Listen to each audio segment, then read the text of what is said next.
Looks like there's a contempt and a motion for clarification of the court's order. Mr. Zandy.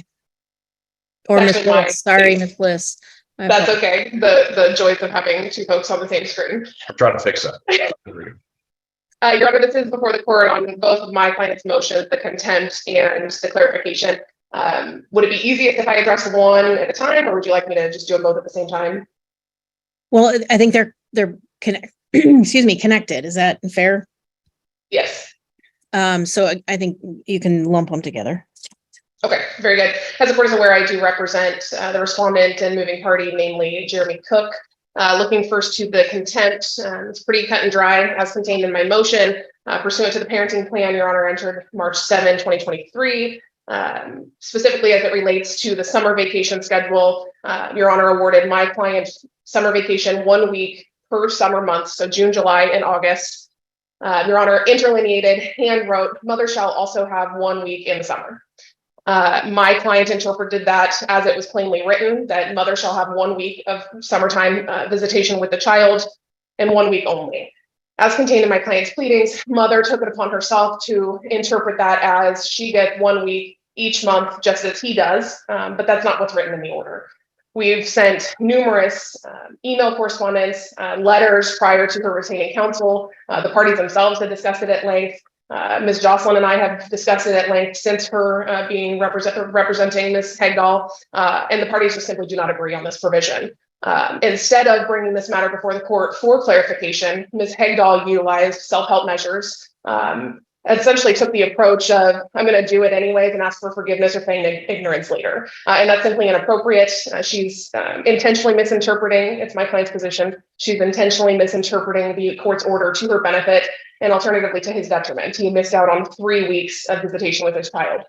I will note for the court that while this contempt was pending, we did agree to set it over so that it could be heard in conjunction with the clarification. And during that set over, Ms. Hegdahl again utilized an extra week of visitation, despite my request that she cease doing that pending this court's ruling.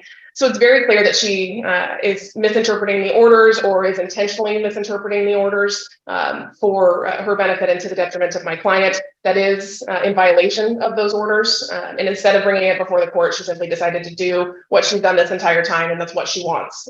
So we are asking the court to find contempt for that today. We did ask for sanctions, fees, and makeup time for the 2 additional weeks that she took the child, contrary to the court's order. And that is our request for the contempt. I think it's pretty cut and dry. The order is very clear. Similarly, as we go for clarification, I know that needs to be clarified, and I think the court's ruling on that issue for the summer issue will be done for today's hearing. Additionally, with the clarification under Section 8, the court had ordered that my client is to have 1 to 2 overnights with the child to coincide with his days off from work. My client provides to you that this was going swimmingly. There were no issues for 2 months after the court's order until the summer issue was brought up. And instantaneously after he had told her, no, you're misinterpreting the order, you were to have 1 week of visitation in the summer, she then took it upon herself to say, well, I'm going to decide if you get 1 or 2 nights per week. I'm deciding you get 1 night. And that's been a consistent issue again since this summer issue began back in May. My client has provided significant correspondence between our offices, correspondence between him and Ms. Hegdahl, and to no avail. There's no budging by Ms. Hegdahl.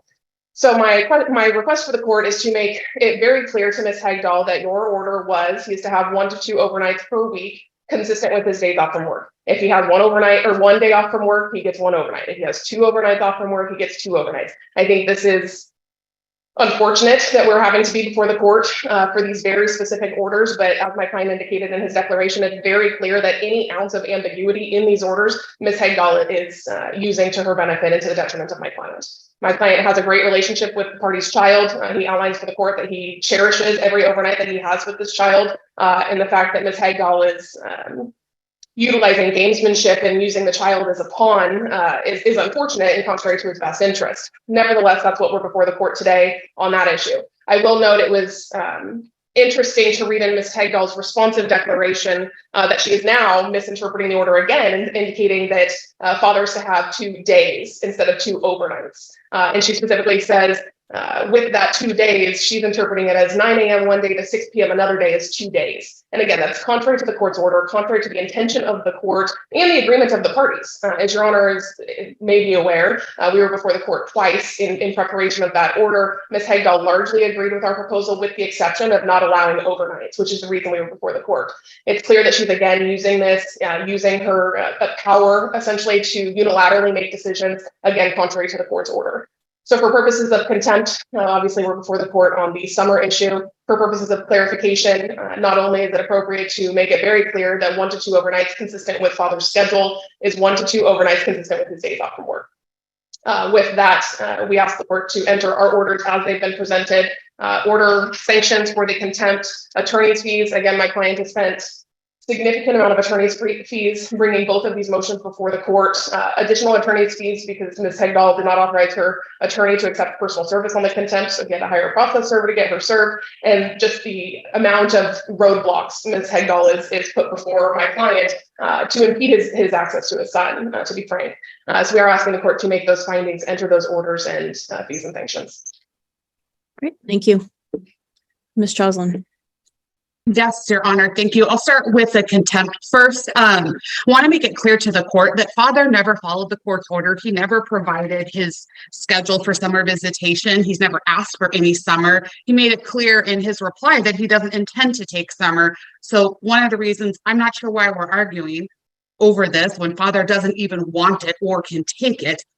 Additionally, as we have shown very lengthily in our response in our emails, there is a misinterpretation. It is not as Ms. Bliss says, my client wanting to do whatever she wants. In our June 14th email, and I know Your Honor reads everything in detail, we very clearly laid out where we feel the ambiguity is. I reviewed the 2-minute orders, the hearing CDs, the orders, and I explained to Ms. Bliss, hey, this is how my client interprets that she also gets a week.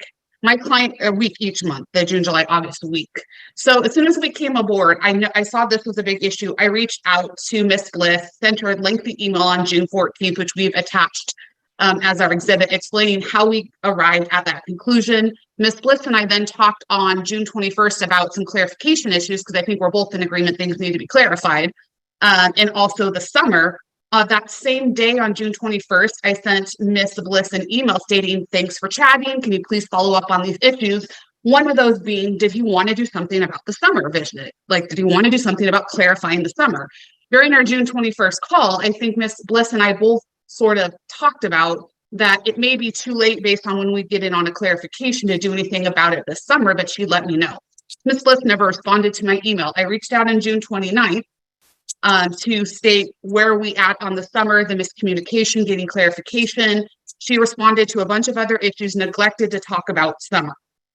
So we've tried over and over. My client had no ill intention. She wasn't willfully disobeying any court order.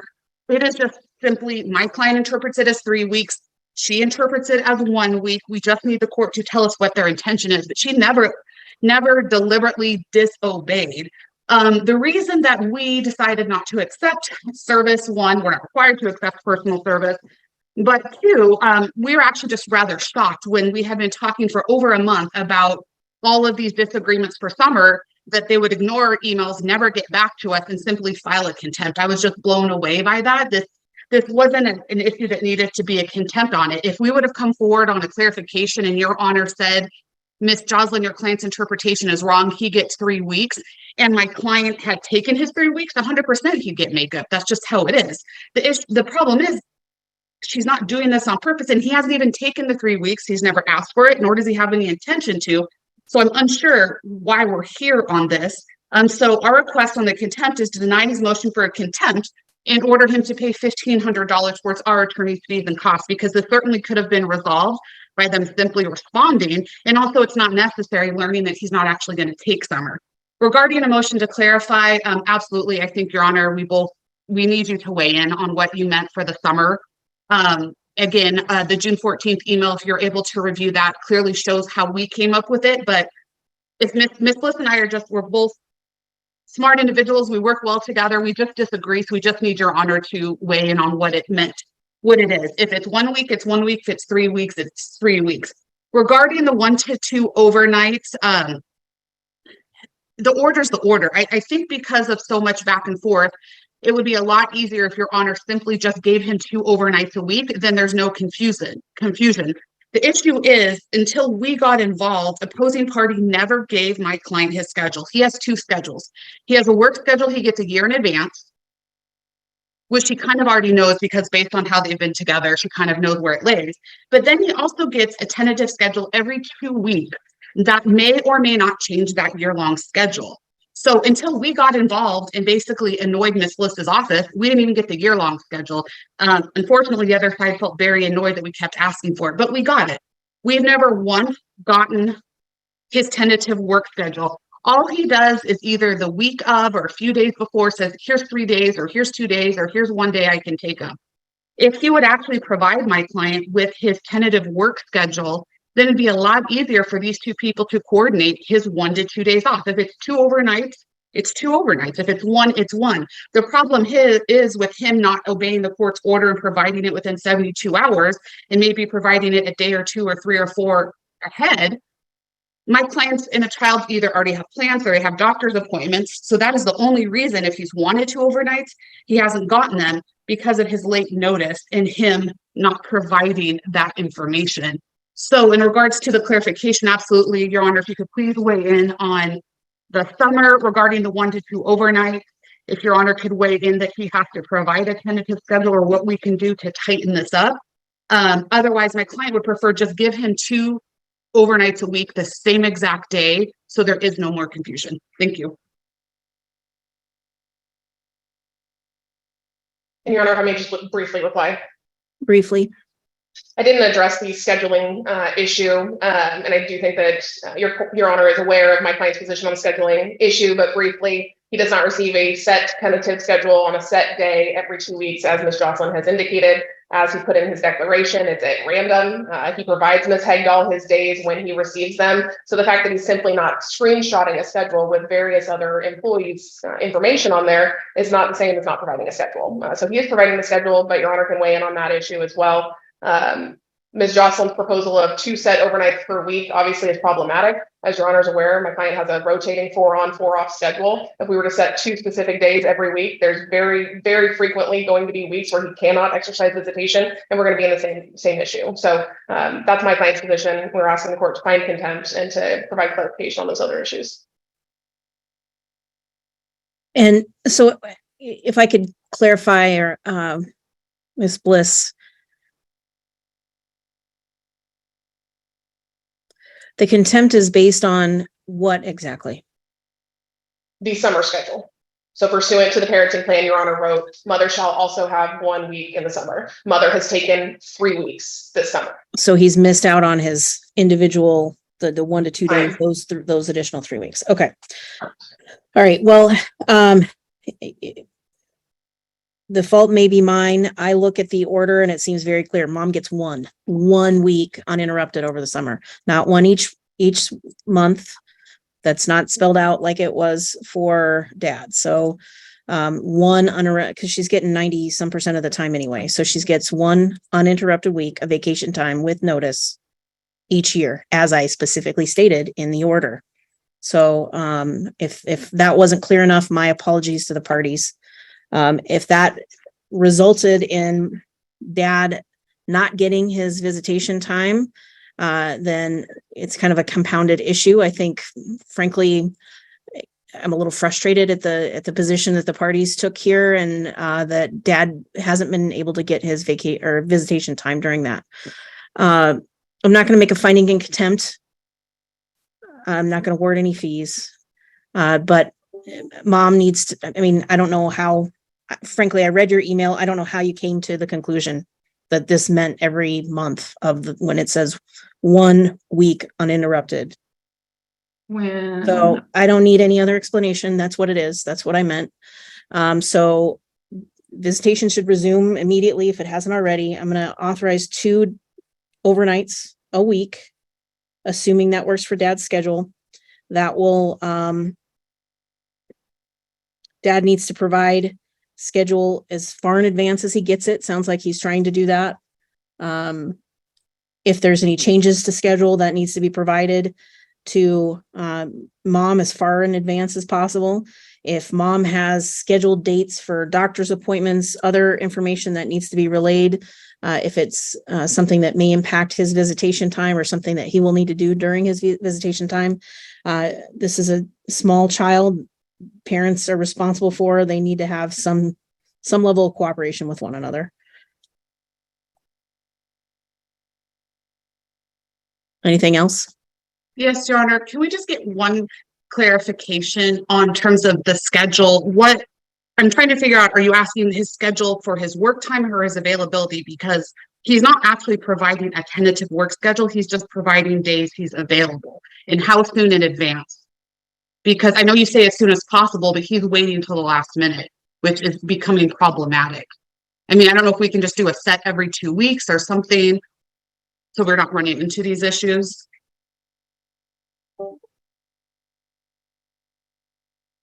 Ms. Bliss, I don't, how last minute is his schedule? From my understanding, it could be 3 days before the work week starts. So let's just assume the work week starts Monday, Friday. He would know the Friday before what his next week's looks like. Correct. And is this a situation where he has to take what he gets, or can he turn down or switch, or if you don't know, that's fine. It's my understanding it's at that point, if he takes what he can get, he can opt in for additional overtime and work more days, but the days that he has provided are the days in which he's working. All right. Well, here's where we're at. So it's his work schedule, to give mom an idea. I think he should share his work schedule. By no means does that mean he can only use days that he's scheduled off. If 3 months from now, it says he's supposed to be off November 11th and 12th, and mom says, oh, that's the days he gets. And then that changes. And she says, nope, you don't get visitation. That's not cool. We're not going down that road. So I ask him to provide the schedule, with the knowledge that it may not always be exactly what it says. And then as soon as there's any updates, or changes that impact visitation, he needs to inform her as soon as possible. And if that's something that, if it's too last minute and there's something that has already been scheduled or planned, then hopefully the parties can work to allow that time to be made up. But this child, I think, is 2 or 3 years old. So we're going to be dealing with this for 15 years. The folks have to figure it out. Okay. So, Your Honor, I hate to be splitting hairs here, but I feel like we're still going to have an issue. So he provides. I'm sure we will. I can't fix that. I can't fix that. No, I understand. If I say every Friday and Saturday, then he's going to have hardly any visitation because we don't know. So what do you want me to do? What are we expected to do here? My question, I have a Your Honor, solution. He provides his yearly schedule as soon as he gets it, which he's already done. The issue that Ms. Jocelyn's client has is when he provides his tentative schedule or his more up to date, this is what his next week looks like. He's telling her these are the days that I can have the child. And that's insufficient for Ms. Heigel. So my client is requesting that he get some clarification from Your Honor so we don't continue to run into these issues of, does he need to provide a physical schedule or is what he's doing is sufficient?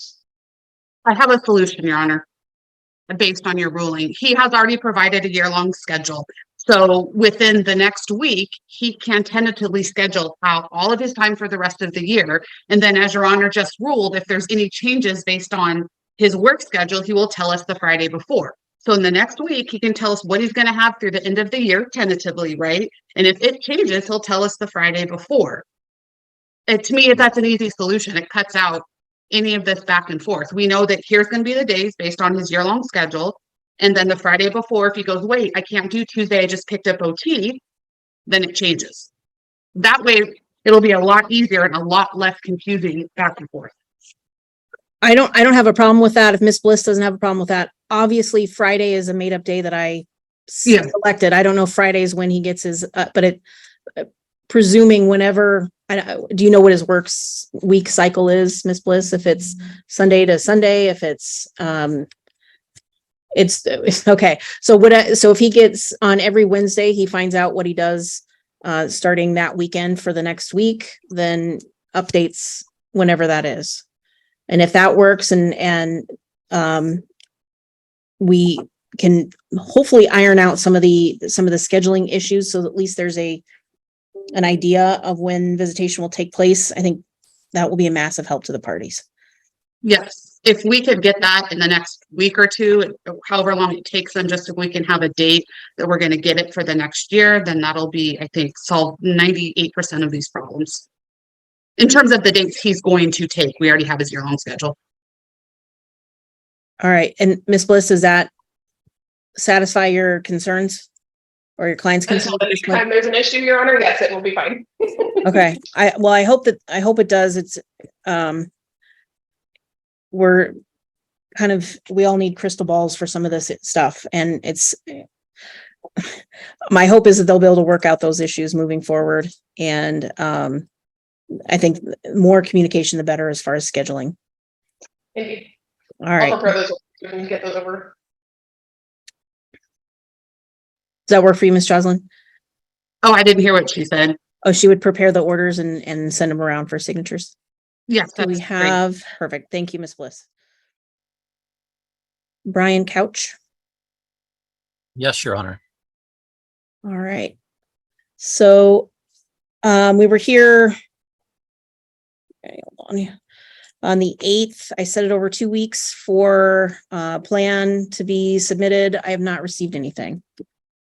I did file that, Your Honor, this morning, and I apologize for it being last minute, but I had to wait to get the paperwork done. I was depending on others to get it paperwork signed and such, and then get it in. But I did file it, and the clerk said that they would take the copy to you. So, Ms. Ward, did you receive didn't anything? receive it? I just received what he filed about an hour ago. Your Honor, I just asked that this move forward one way or another. I would just remind the court that we initially filed our motion to sell the business property 2 months ago. He's had ample time. There's really no reason that things should be filed the day of the hearing and provided an hour in advance. But what he did appear to provide was essentially a copy of a quitclaim deed and a lease agreement. And it's my understanding that what he has done is sign a lease with a tenant who is a business tenant who's on the property. They had a verbal agreement, and 4 days ago, he went ahead and executed a 36-month lease with this tenant that is supposed to commence on September 1st. We would ask that be set aside because the foreclosure is still in process. There's a trustee sale scheduled for November 3rd. Nothing in the paperwork he provided says anything about how he is going to clear the status of the foreclosure, which is what we need. Instead, what it is showing is that he is entering into a lease with someone who didn't need to have a written lease, made it 36 months, and is essentially trying to bind any future buyer. Because if my client is able to sell the property or the trustees end up selling it at the trustee sale, he's trying to bind future owners of that property, which is problematic. So again, Joshua Daly is here. He's the attorney representing the trustees. It's my understanding that the trustees would like to have this new lease set aside. Honestly, it seems like bad faith to be doing that. He's just further complicating this process, and I don't see anything about how he's planning to get this property out of foreclosure. All right. We have Mr. Daly, or is that who is handling the foreclosure? Yes, this is Mr. Daly. Can you hear me? All right, I can. I see that. Sorry, my video is not working. Yeah, but it looks like your video isn't working, but did you review any of the things or receive any of the things that were filed by Mr. Couch this morning? Ms. Ward actually just forwarded it to me about 30 minutes ago. And so I did look at it. And both Mr. Couch and Ms. Ward have been kind of reaching out to me. It sounds like the court's been asking for the the lenders, and my opinion is the trustee for the trustee sale opinion on this matter. So to the extent the court wants it, certainly the lenders would not be in favor of any sort of long-term lease being entered at this stage. As Ms. Ward mentioned, there's a pending trustee sale where it'll be sold to the highest and best bidder. And if a new lease is entered at this stage, that certainly may complicate either listing the property for sale, because a buyer, if they want exclusive use of the property, will not appreciate a non-terminable lease binding the property. There is another long-term tenant on the property, Cisco, a trucking company that parks trucks there, that was a tenant prior when the lenders used to own the property before they sold to Mr. Couch. They're okay with that. So that Mr. Couch did in his filing show a copy of his written lease, which was entered in 2020. That lease, however, that was turnable on 30 days notice by any party. So either the lenders, a buyer, if it's listed for sale, or a buyer at the foreclosure auction would have no issue with that, because it sounds like they can terminate it in relatively short order.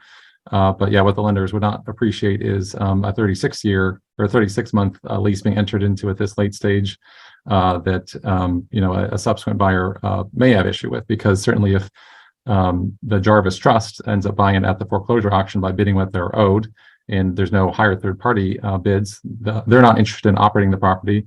They're going to want to sell the property, and any buyer is going to kind of look suspiciously at a tenant that they have to accept as part of the deal. Potentially, that lease could be set aside as subordinate and possibly foreclosed out.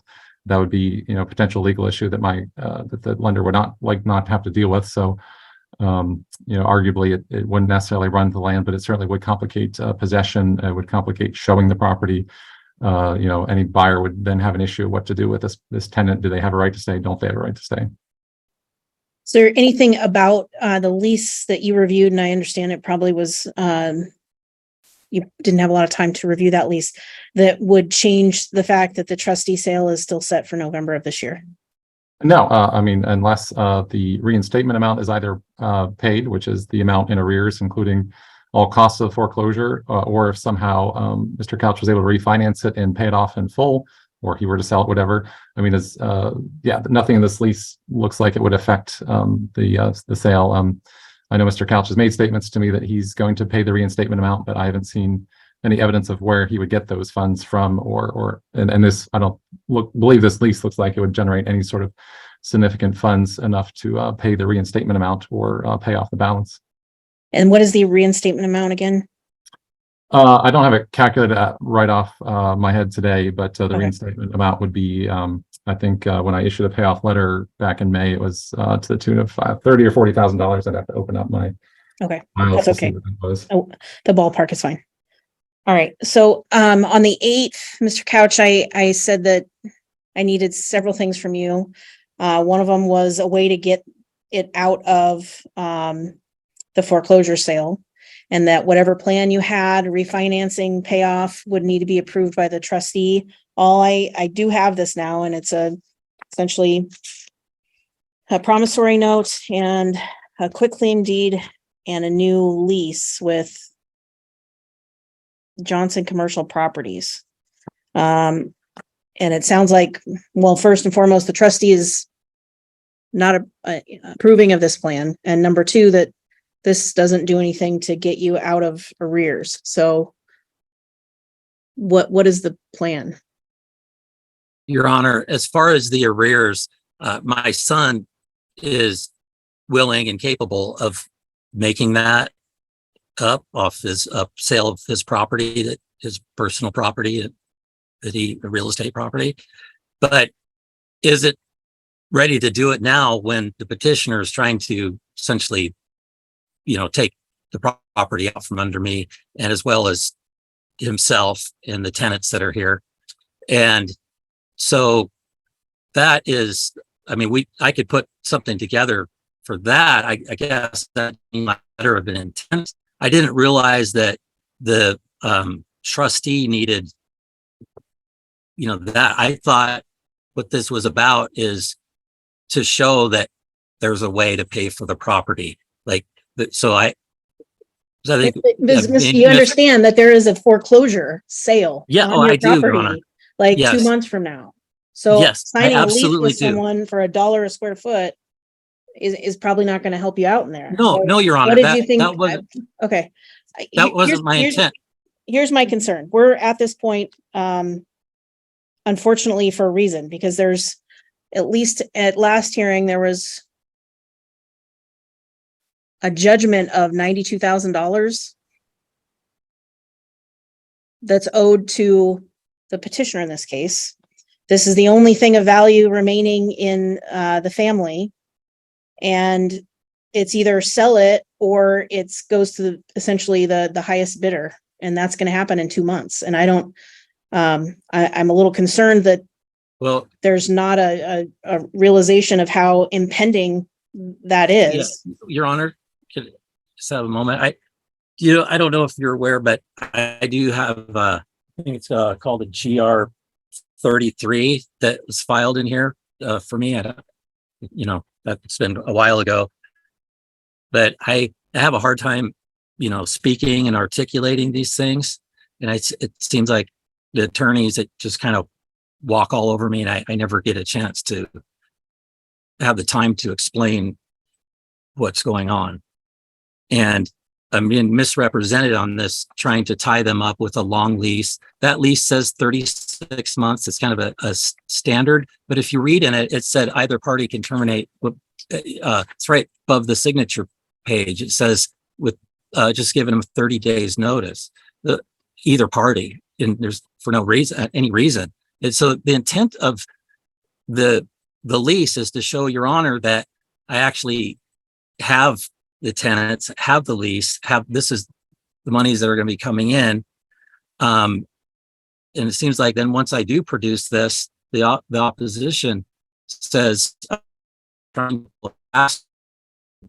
it's just not the truth. And so I'm very aware of how much has to be paid to settle the arrears and to get reinstated. And Mr. Daly has indicated that, and he knows that I fully intend to do that. And the problem is with this potential of the property being, taken over by the petitioner, and then no one's going to want to put money out. I would ask that the court would just deny this because this order, because it just doesn't give us a chance to make this up. And there's not. So I've also, if you can see, Your Honor, have enlisted the Timothy Johnson commercial.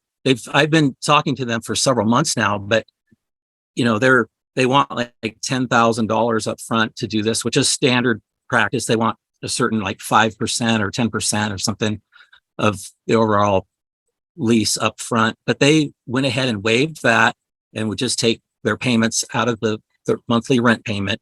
And they went ahead, did the whole assessment on the property. They actually have other tenants that are, very good potential tenants as well. And so I went ahead and did that. So I would be able to show you, Your Honor, that I am actually taking the steps. They're not just words. And so they'll handle the whole, the whole lease. They'll be able to, collect the rent, make sure everything's, paid, that needs to be paid. And so, so the money for the, paid for the rears, I can have that well before the 23rd of October. It's just that this is just like hamstrung us, to do that. And, Your Honor, and the reason I included the quitclaim deed, Your Honor, is because the petitioner, when I purchased this property, it's adamant about not having anything to do with it. And it says that she, it's pretty black and white to me. And she just says that the release of community interest in had paid conveys and quits claims to Brian Couch. So I attest that she has the authority, or, the court has jurisdiction at this point to force me, to take the property away from me and put it into the petitioner's hands. I would think, possibly the court could maybe, force me to sell it, which actually in this, with Tim Johnson commercial, it states in there that, that not only for leasing, but that they have the exclusive right to sell it. But what I've been informed, and I said this on our last hearing, Your Honor, was that the time to sell a property such as this would take a minimum of 4 months. And Mr. Johnson indicated that it would take, between 4 to 6 months. He said it takes at least 4 months if you just have someone that says, you already have a listing, but in order to, that comes up, has the money, everything, by the time all the environmental studies are done, everything that pertains to this type of property, it takes months. And what the petitioner is saying is they want to take the right away from me. It's not only to be moved out of here for my place where I'm staying, but I don't have a say in any of it. And they're not going to be able to market it, to list it and to market it and get it closed within the time of the trustee sale. And I have until the 23rd of October to do that, Your Honor, to make that right. And so I would just ask that you would allow me that, and that I have it. I have tenants. I have more potential tenants that would pay for it. I have a way to make up the arrears, and then at worst case scenario, I have a very well-known and prestigious, I guess, commercial real estate company that could market it and sell it and get what it's truly worth on the market. Your Honor. It's just that doesn't happen in less than 60 days from now, Your Honor. And Your Honor, I know Mr. Daly has to leave in about 10 minutes, so I just want to keep it super brief, but just in case you want to hear from him, again, Mr. Daly can clarify that this lease does not authorize Mr. Couch or anyone else to be residing at the property. If you want to hear that directly from him, he's here and ready to provide that information. Just briefly, I don't really want to get into the quitclaim deed. My client had her reasons for that, namely the fact that Mr. Couch has defaulted on numerous loans on which her name was included, and that has done significant damage to her credit. As Your Honor is aware, all property is before the court, no matter how it's characterized. And as Your Honor accurately summarized, there's about $90,000 due to her. Mr. Couch has sold all other personal property without her authorization. This is the only way she can collect that money. Mr. Couch is, I don't think, appreciating the picture when he talks about how if he isn't able to come up with the funds prior to the trustee sale, that there's this prestigious real estate company that he's signed a contract with that can sell the property. That's not how this is going to work. It will go to a trustee sale and it will be sold to the highest bidder, which is usually not more than the loan amount owing on the property. As Mr. Daly said, the trustees, if there aren't any other bids, are just going to bid the amount that that is owed to them for the debt, keep it, and then turn around and sell it. They have graciously allowed my client the opportunity to try to sell it herself in order to try to get some amount of equity out of this property. And as Mr. Couch is really just highlighting for everyone here, time is of the essence. Mr. Couch has had the opportunity to make productive use of this property for 2 years. The morning of temporary orders, he came to court and announced through his attorney that that very morning, he lost all his business contracts and wasn't making any income on the property. He has since then told the court that, again, he's not making any money on the business property. He hasn't paid my client any support. He hasn't paid the tax, the real property taxes, and he hasn't paid the amounts owing on this business property. Now, 4 days before this hearing, he suddenly signs a 36-month lease and says that this is somehow his plan to address the situation and that his son can probably come up with the money prior to the trustee sale. This is not an answer. He received a letter from Mr. Daly on June 20th, 2023. It states very clearly that the loan amount owing at that time was $37,023.17 and that it needed to be paid by 5 p.m. in order to avoid foreclosure. He took no action. That is why it proceeded to a trustee sale. And that is the only reason that we went forward and filed a motion to sell the business property, is because he has not taken any action. It's been 2 years. It is in foreclosure. And unless it immediately gets listed, there's going to be no opportunity to get any kind of equity out of this property, and it's going to be lost. Okay. I understand your frustration, and I understand Mr. Couch's concerns. Unfortunately, one thing that he said to me that I just verified that's concerning is he was granted a GR 33 accommodation.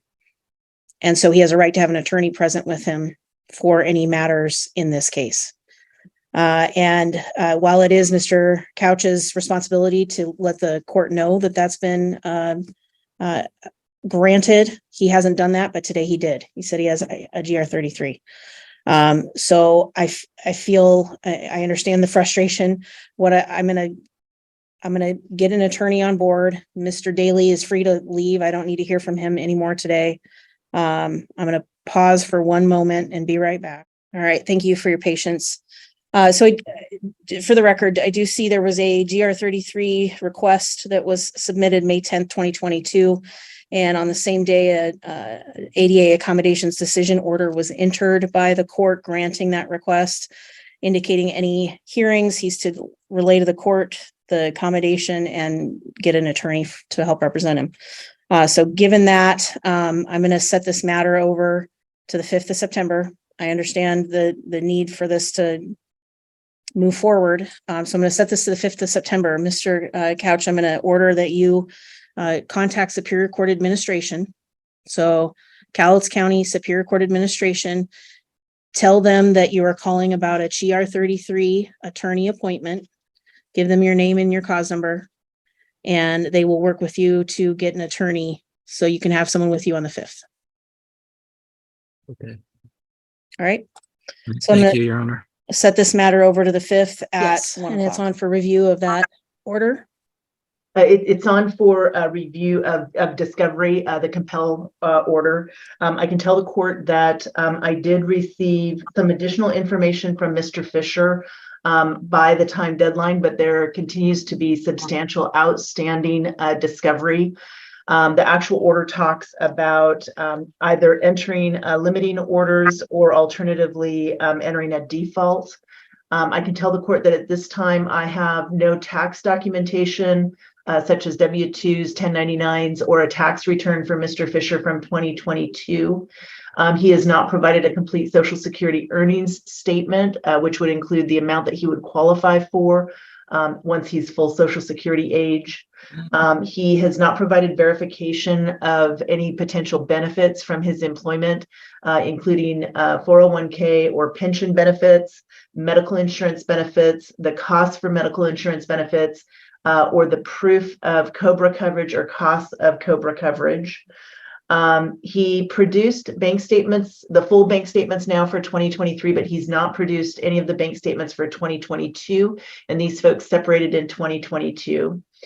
He's provided no proof of debts at the time of separation. He referenced his credit report that he produced, but the credit report doesn't provide debt amounts at the time of separation. So I have nothing from his perspective as far as debts at the time of separation. He provides no documentation in regards to the party's real property. He provides no work schedules, no credit applications. He was requested through discovery and actually ordered by you in the GAL review order that was entered on August 1 of 23 to produce documentation to both myself and the GAL in regards to his medical treatment, counseling, therapy, medications. He indicated in his supplemental discovery answers to me that he signed releases of information for both me and Ms. Height. I don't have copies of those releases of information. He's not produced that to me. I don't know who his providers are, so I can't follow up with anything. And of course, that would all be at my client's expense where he has access to all of that information. And you've already ordered him to produce copies of all treatment records, his mental health from his mental health counselor, Wayne Anglin. And he's also to produce all of his military discharge records, VA medical records, including prescribing drug history. And that order goes on as far as additional things that he's to produce. He's not produced any of that. He provided no further responses to questions 24, 25, 44 through 52, 61, 81, 87, 89, 90, or 91. And then he says that he provided to me a copy of his UAs that he took for his employer, but there were no attached UAs to what I received. And my staff also made a copy of the discovery answers that Mr. Fisher provided to us so that he had a copy of the same. So at this point, we are still missing substantial and quite frankly, crucial documentation. I would also remind the court that your GAL review order that was entered on August 1 of 23 required Mr. Fisher to undergo a 5-panel hair test at his own expense, and I've still not received that documentation. Mr. Fisher, good afternoon. So I did provide my full work schedule to her. There's some of the stuff I'm still working on getting. It's really hard for me to get it. Like the stuff from my work, I'm still waiting for them. My HR department, they just did a merger. It's hard for me to get that. Like I'm waiting for them to give me all that information. Some of that stuff. The 5-panel hair follicle test, I will be, I can't make the appointment till I can pay for it. That's going to be done on the 31st. I have an appointment for the DV evaluation with wellness counseling, I believe it's called, on the 15th of September. As far as the numbers that I haven't answered yet, there's some of it I'm still working on collecting, and I put a letter in with the stuff I did give to her stating that I'm still working on some of that. But some of them were lettered and numbered and lettered, and it just didn't really match up with the discovery question. So it was kind of confusing. When it comes to like the COBRA and my 401k health, I don't have any of that stuff. So do I need to provide proof that I don't have it? Because I don't, I would have to get that through my work and stuff in Washington State. I called them. I'm not on COBRA. I don't have COBRA. I work in Oregon. I'm not in the COBRA system. As far as the Social Security benefits, the way it was worded to me sounded like they were asking me to provide what I get from Social Security, which is nothing. I was confused on the fact that give them what I would get when I get retirement age. If that's the case, then I can go in and have them calculate that and provide that also. I'm still working on stuff. It's all I have is my phone. It's hard to do that. When I was in the hospital, I was left with my phone and the clothes on my back. So it's really been hard to research a lot of this stuff, and also dealing with third parties. When you get the information, you're kind of at their, mercy to give you things in, a time frame. So I'm still waiting on some of the information. As far as the taxes go, all of the taxes were in the house. A lot of that information that she's asking for was in the residence, which I haven't been allowed to return to since I was in the hospital. I have my personal property or things like that. It was all in a firebox that we kept all of our information in, all the insurance for the kids, all the taxes, Social Security, any information that she's asking for. A lot of it was in our fireproof box that we kept everything in, so that if something happened, we still had our information. And Alina does have access to that. I can provide it. I can go jump through all the hoops to provide it, information that she already has for the 2022, 2021 tax season, whatever. I haven't been able to file my taxes for 2022 yet because it requires both of us to sign. I gave them all the information and all the stuff I received in the mail at H&R Block. And Jerry, the guy who does our taxes, was going to reach out to her and have her bring in what she had and sign the paperwork so that they could finish them. If that hasn't happened, then I can go in and check with Jerry and see if she responded to him. But I mean, I'm kind of hesitant to do anything when it comes to contacting anyone about what she's done, because, like I said in the past, having mailing presents to my son for his birthday they said I was breaking the order by doing that. So I'm very hesitant when it comes to going and even asking questions about what she's provided in places. But when it comes to a lot of that information, Your Honor, it is on the if it's not still on the property, she took it with her because she to her mom's where she's living now, I guess. The house I don't know if I'm allowed to go up there and get my stuff. I've been told that nobody's living up there anymore. There's a lot of confusion here. And when I'm given things that are needed, it's pretty confusing the way it's worded sometimes. Like I said, you just say, give me your Social Security income. I don't have Social Security income. You know what I mean? It's like, it didn't say what you will get when you reach retirement age. Maybe I'm not that bright. I don't have a lawyer, but sometimes it's confusing, So I'm trying to get all this information, in a timely manner.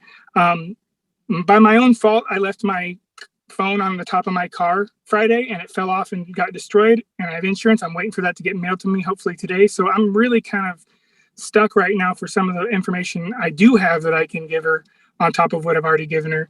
Because I have to get all my stuff off the cloud and get back into that. I'm hoping that can happen today. I'm working on it. I'm not just like ignoring it or anything like that.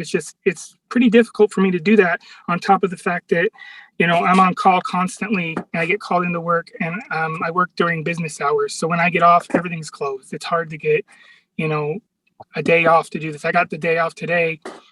That's the first time that, you know, they can't really deny me a day off for court. But other than that, I don't really have a lot of time when businesses are open to get a lot of this information too, especially when I'm calling and most places close of business is East Coast time. So I can't bring my phone and do things at work. I work in federal buildings for federal protective services, and you're not allowed to have your personal phone in those places.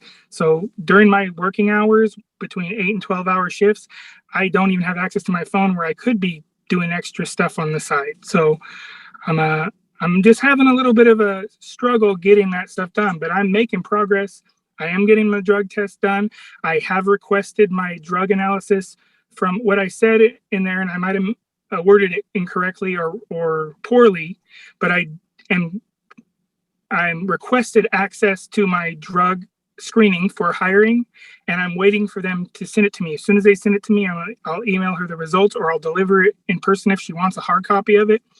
I'll do that. So I'm waiting on my employer to get clearance to give that to me from the medical personnel that they hired to do that. Like Can I ask you a question, Mr. Fisher? Yes, ma'am. You work in Oregon. Do you live in Washington? Yes, ma'am. Okay. I want to tell you that on Mondays between noon and 1 on the second floor of the Cowles County Hall of Justice, there's attorneys available to talk to you about your case, Okay. help you, lead you in the right direction for some of these things that you may find confusing or you're concerned about. And I would strongly suggest, if you can, to utilize their services, because barring any conflict they may have in the case, they're available to help you and help you through this process, and that goes beyond discovery. So I just want you to be aware of that. Ms. Those McLean, are Mondays? Mondays noon to 2. Okay, thank you. So, Your Honor, just briefly, as far as the allegations that Mr. Fisher now claims where he's working on stuff, none of that is identified in the cover correspondence that he provided to me. For example, on the UAs, it specifically says at number 29, see attached. It doesn't say I've requested this from my employer. It says see attached, and I have nothing attached. I'm not a mind reader. I can't read his mind. So he needs to communicate effectively with me. I didn't request his COBRA. I requested the COBRA insurance that's available through his employer and the cost specifically to cover his wife. That's what my request asks for. I specifically requested that he provide his 4-page Social Security, and identified it as 4-page Social Security earnings history. And that the first 2 pages of that provide what he would qualify for, either on early Social Security, full Social Security, and disability and the like. I guess I'm a little bit concerned about that. He also suggests that my client has his 2022 tax information. They were separated in 2022. My client does not have 2022. So again, these suggestions that he's making his best effort and providing information to you that's contrary to what he's providing to me is a little bit frustrating. All right. Ms. Height, you are involved in this case as the GAL, and we have a review date on September 26th. Is everything progressing? Any concerns on your behalf for that date? I appreciate you giving me an opportunity to address that, Your Honor, because there is a concern. The delay was originally put in place so that the evaluation that needs to be done would have time to be done, and I could get the information and evaluate that and add it to my report. At this point, because his evaluation isn't happening, I believe, until September 10th or 15th. 15th. The 15th. I know that he made the appointment. I think it probably is optimistic to think that I could get that finished in time, even though I really, really hate to ask for a delay. I feel like reasonably, I probably will need a couple of more weeks. And I guess my only request or question for Ms. Height is whether or not she's received the VA documentation and the counseling records from Mr. England, or from Wayne England, that the court had previously ordered. I can't answer that question at the moment. I do not know. It's been a while since I looked in the file. I can get back to you about that. I know that I've been in contact with Mr. England. I can't remember if I actually received the documents or not. All right.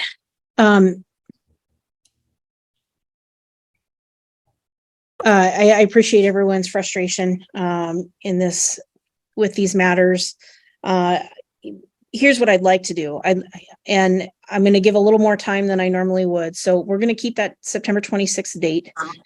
If Mr. Fisher, that's a month from now. And that's going to also be your deadline for discovery. If you haven't submitted it, and that's, I guess, barring evaluation results, that it sounds like you timely made that appointment and this is when it's happening. So barring that, the discovery requested by Ms. McLean that's been pending for quite some time, that's your deadline. If it's not in by that time frame, then I'm willing to consider either a limiting instruction. Well, I guess I'm willing to consider whatever Ms. McLean thinks is appropriate based on that. I'm not going to pigeonhole her in one way or the other, but that could be all the way up to requesting a default, meaning I decide the divorce based on what I have and we go from there. So, and I prefer not to do that. So I'm going to give you until the 26th and I guess I'd ask that you have everything to her by the 22nd of September. So that's Friday, close of business, the 22nd. That way on the 26th, she'll know where we're at. Make sure you go to your appointments and any discovery that you can provide as early and as often as you can. And then I highly suggest you make your way to the courthouse on a Monday to try to see if you can get any help from anybody there. Contact Northwest Justice, contact anyone that may be of some assistance to you. And can we provide for everything to me by Friday, September 22nd by 12 noon? My office closes at 3 p.m., but we would want to be able to process documentation out. Sure, noon is fine. So noon on the 22nd of September, Friday. Thank you. All right, and we'll see you all back on the 26th. Ms. Height, I'm anticipating not having a report from you, but we're just going to keep that date in place. All right. Thank you. So no pressure if you don't have what you need. Okay. We Thank set you. this over. Ms. Holder, I'm hoping you can tell me what we're reviewing. Okay, so we submitted to the court on 8/10 my client's domestic violence evaluation and also his submission that he had completed the parenting class as per your order at the end of the trial. So I believe, does the court have that in front of it? I do see that was through counseling and wellness. Correct. Okay. Yes. Okay. Ms. Amosquita has also entered into a submission hers and Mike Chaddock's DV evaluations and proofs that they have also completed their parenting classes. With the evaluations, I'll start with my client. It was recommended that he seek treatment. He's drinking. He's currently not. He has not been for some time. And also that he be enrolled in a DV treatment program per the recommendations. He's currently in the process of coming up with the money to afford that. As of right now, he's not getting any child support and his hours been cut at his current job. On the 15th of this past month, we went to a hearing for child support, and I'm not sure which judge it was in front of. It was not Judge Evans as was usual, but the judge reserved on the child support currently because Ms. Amosquita is not making enough money to be able to pay child support. As far as the DV evaluation on my client still adamantly disagrees with accusations from his former wife, Ms. Nicole Miller, regarding any kind of abuse. I think the DV evaluator's reliance on her allegations were weighted a little heavily in the assessment. Again, when we had the trial and Ms. Miller was given the opportunity to testify in the matter and address her opinions and why they changed about my client drastically after it responded to her initial divorce filing, she chose not to testify because she would be subject to cross-examination. As it stands, there have been no allegations of abuse or any kind of CPS reports filed since my client has taken custody of his son in October of 2023. Currently today, he has a universal trial readiness hearing at 3 o'clock for the criminal matter stemming from the October 6th incident where Mike Chaddock and Ms. Amosquita alleged that their front door was kicked in. Based on the evidence I've seen so far, I'm surprised that it's set for trial because there's no clear evidence pointing to any culprit for the broken door, and that includes statements made by Mr. Chaddock and Ms. Amosquita.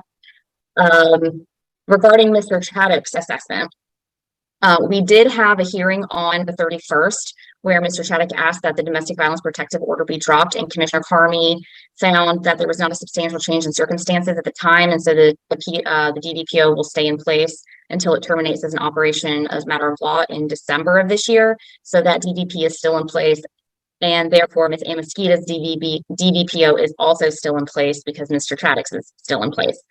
Commissioner Carmi based several things on there not being a substantial change. Number one, in the recommendations made by the DV evaluator, Mr. Chaddock needed to be enrolled in domestic violence treatment. He has since done that as of the 31st of July. He had attended one class. He should have had 2 to 3 classes by now. I'm not sure how many he has had. But Commissioner Carmi was also troubled for 2 other reasons. Mr. Chaddock still seems to not recognize what domestic violence is, or that he has perpetuated it in any way.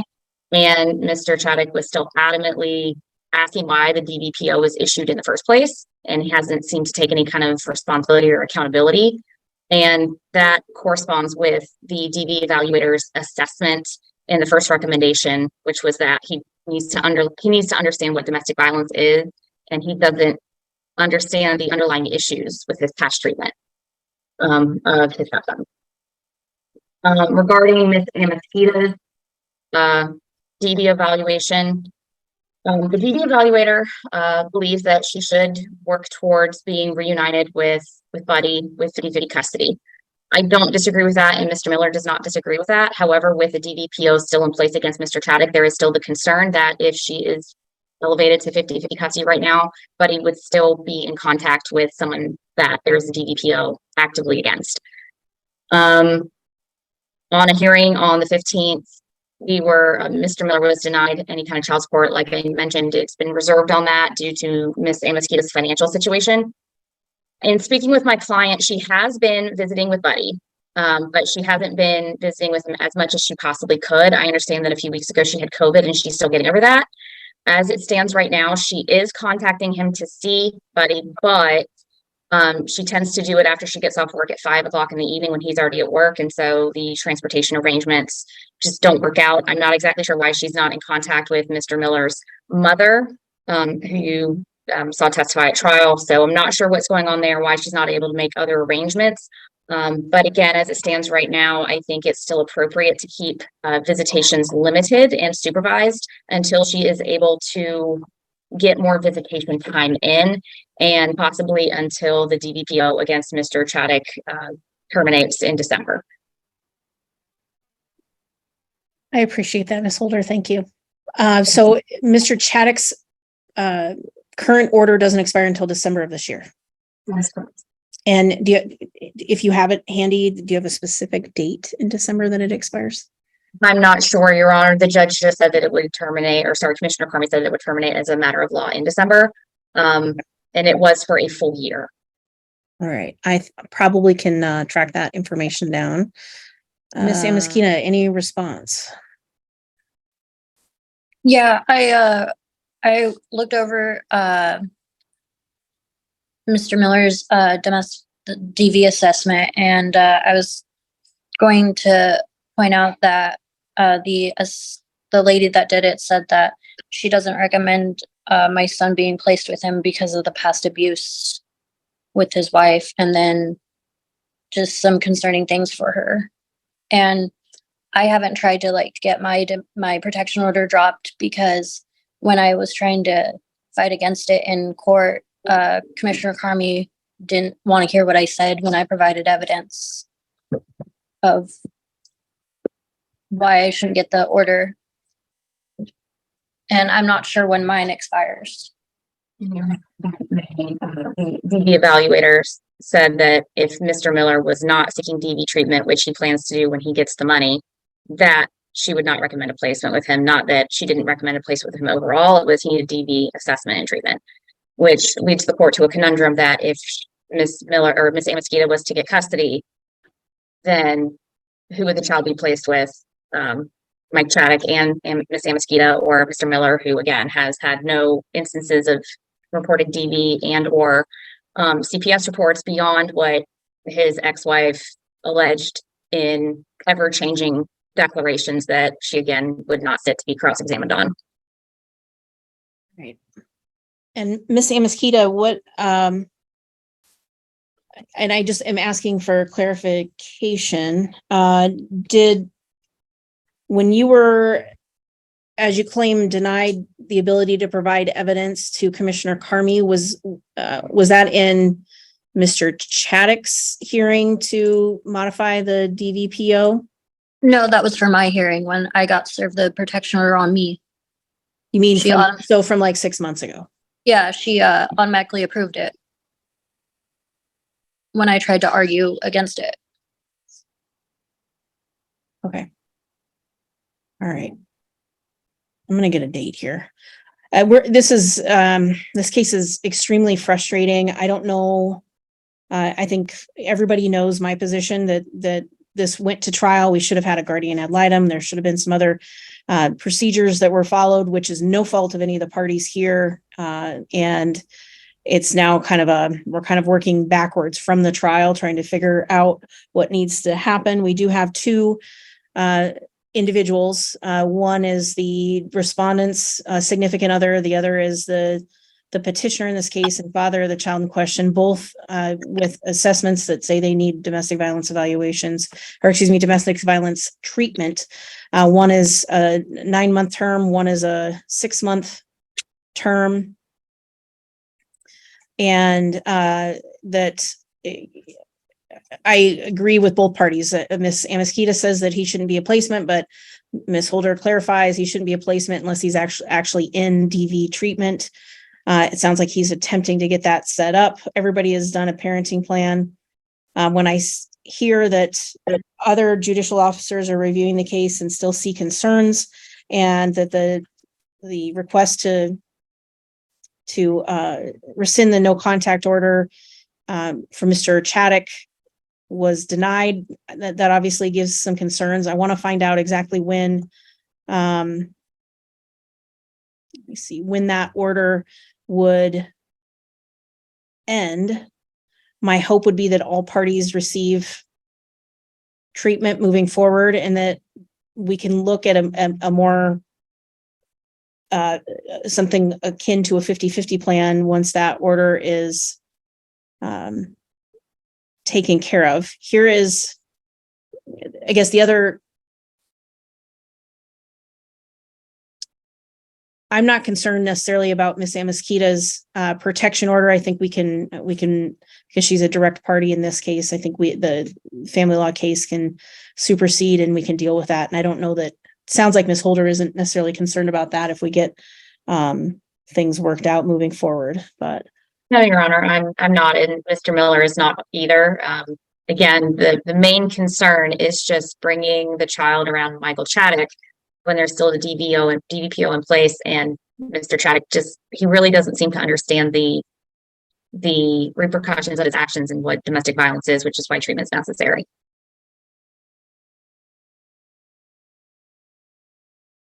But Mr. Miller is not objecting to Buddy being around Ms. Amosquita at all. And Ms. Amosquita, I'm assuming apart from your recent illness, that you're still taking advantages of all the visitation that you have at this point. Yeah, and then there was all last week where Michael didn't contact me at all when I messaged him through the family app. Like I kept asking when a good time was to call, and he'd say tomorrow or the next day or the next day. And then finally I got to call him Sunday after waiting a week, trying to hear back from him of like when I can call him. Because I tried calling him one time and he didn't answer. And he was saying he was either at work but he had a doctor's appointment. Because I was trying to schedule a time to actually see him in person. All right. Excuse me, can I respond to that? Well, if your attorney's okay with it. I'm okay with him responding to that, Your Honor. Okay. So yeah, all during this week, the times that she was trying to set was around 5 o'clock. I was working a swing shift schedule. I had told her I would be at work, and when she had called, it was while I was at work. I can't answer my phone at work. The other times she had called, she had tried calling, like, I think it was an hour after, or she had attempted to message me. It was like an hour after she had said the time that she was going to call. And Sunday, I had worked the day shift, so I had the time, and I messaged her actually and reached out to her asking her if she would like to talk to her son. But as far as aware, weekends I work day shifts, and Monday through Wednesday I work swing shift. Okay, well, I guess I appreciate that information. I don't know that that's an excuse. She is allowed visitation, and I don't know, is she allowed to contact your mother instead? And is your mother, I mean, because that's who the supervisor is. Yeah, I can set something up. I can send her a full work schedule so she knows what times to call around. That way she knows the exact times, and then that way, like, I can be present when I have my son, because the only issue was my son wasn't around when I'm at work. So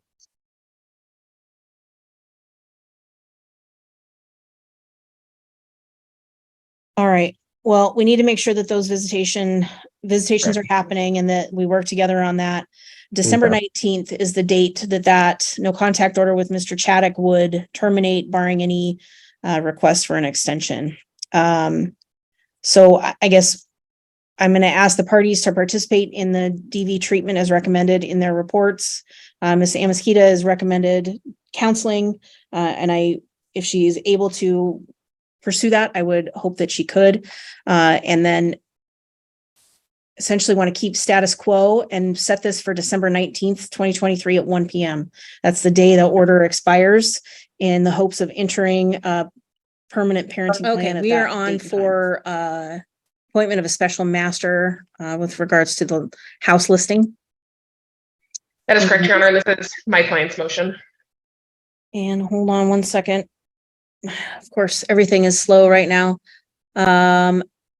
I didn't see a response that was filed by Mr. Reed, other than a notice of intent to withdraw at the end of the week. So, right, you're right. It was a short set. We just didn't have enough time to put a response together on this. Okay. So, Ms. Bliss, what do you? I trust Your Honor's read the motion and the affidavit of my client as to why we believe this is necessary. It is absolutely necessary. I would argue that since Ms. Warner did not file a response, that her position shouldn't be considered today, but I'll defer to the court if you want to hear Mr. Reed's position. If you want me to go into full argument, I'm more than prepared to, but for timeliness purposes, if Your Honor is going to grant my motion, I won't. Without any argument from Mr. Reed, then I'll hold off. I'm going to give Mr. Reed just a couple minutes to convince me why I shouldn't grant the request. Okay. So, Mr. Reed, any information? Your Honor, it's obviously been a very long, difficult case. It's been a year since the couple determined that they were going to sell the house. There have been at least 5 different realtors involved in this.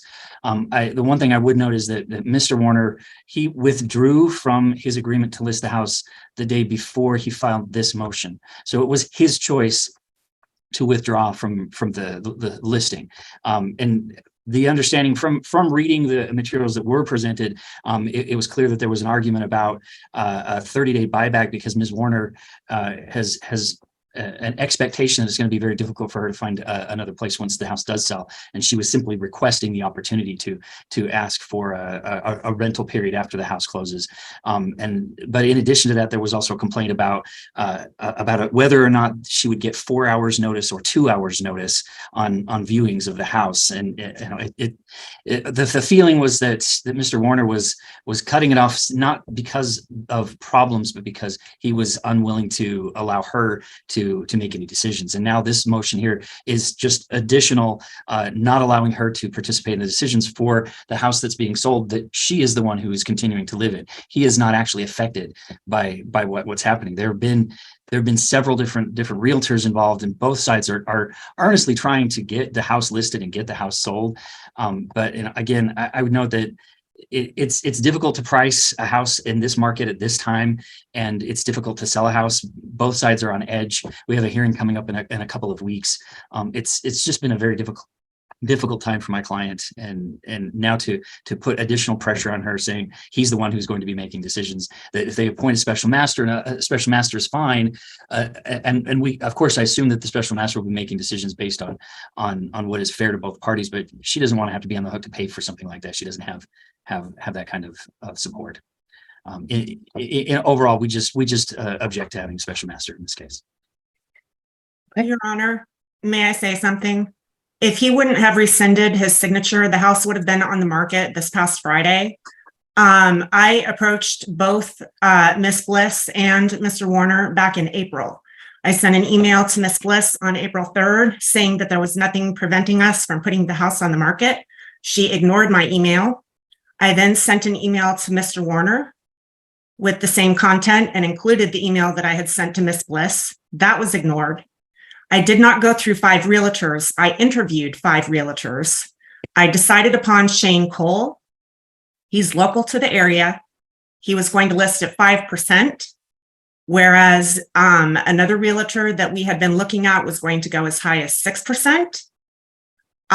We agreed upon a starting price that was a little bit higher than what he had comped at, which was $648. We agreed to list at $660 to give us wiggle room for price drops and possible credits that are going to, be needed to sell the house. I think that having a special master at this point, we're wasting time. The house could have already been on the market, and we probably, because of the weather, would have been stacked with viewings this weekend. And it breaks my heart. Honestly, I am ready to move out of this house and get on with my life. This house has hijacked me. I have not been able to go back to school as I have planned. Okay, we're getting a little far afield, Ms. Warner. I appreciate it, though. Thank you. Ms. Bliss? And Your Honor, I think the declaration that provided by my client and the documentation attached to that shows that Ms. Warner has been making all of the decision. She has not included my client in any of the realtor choices. You can see from the emails sent from my client to her saying, hey, I found a realtor, maybe we should chat with her, whatever. No response from her or Mr. Reed when I inquired as to that.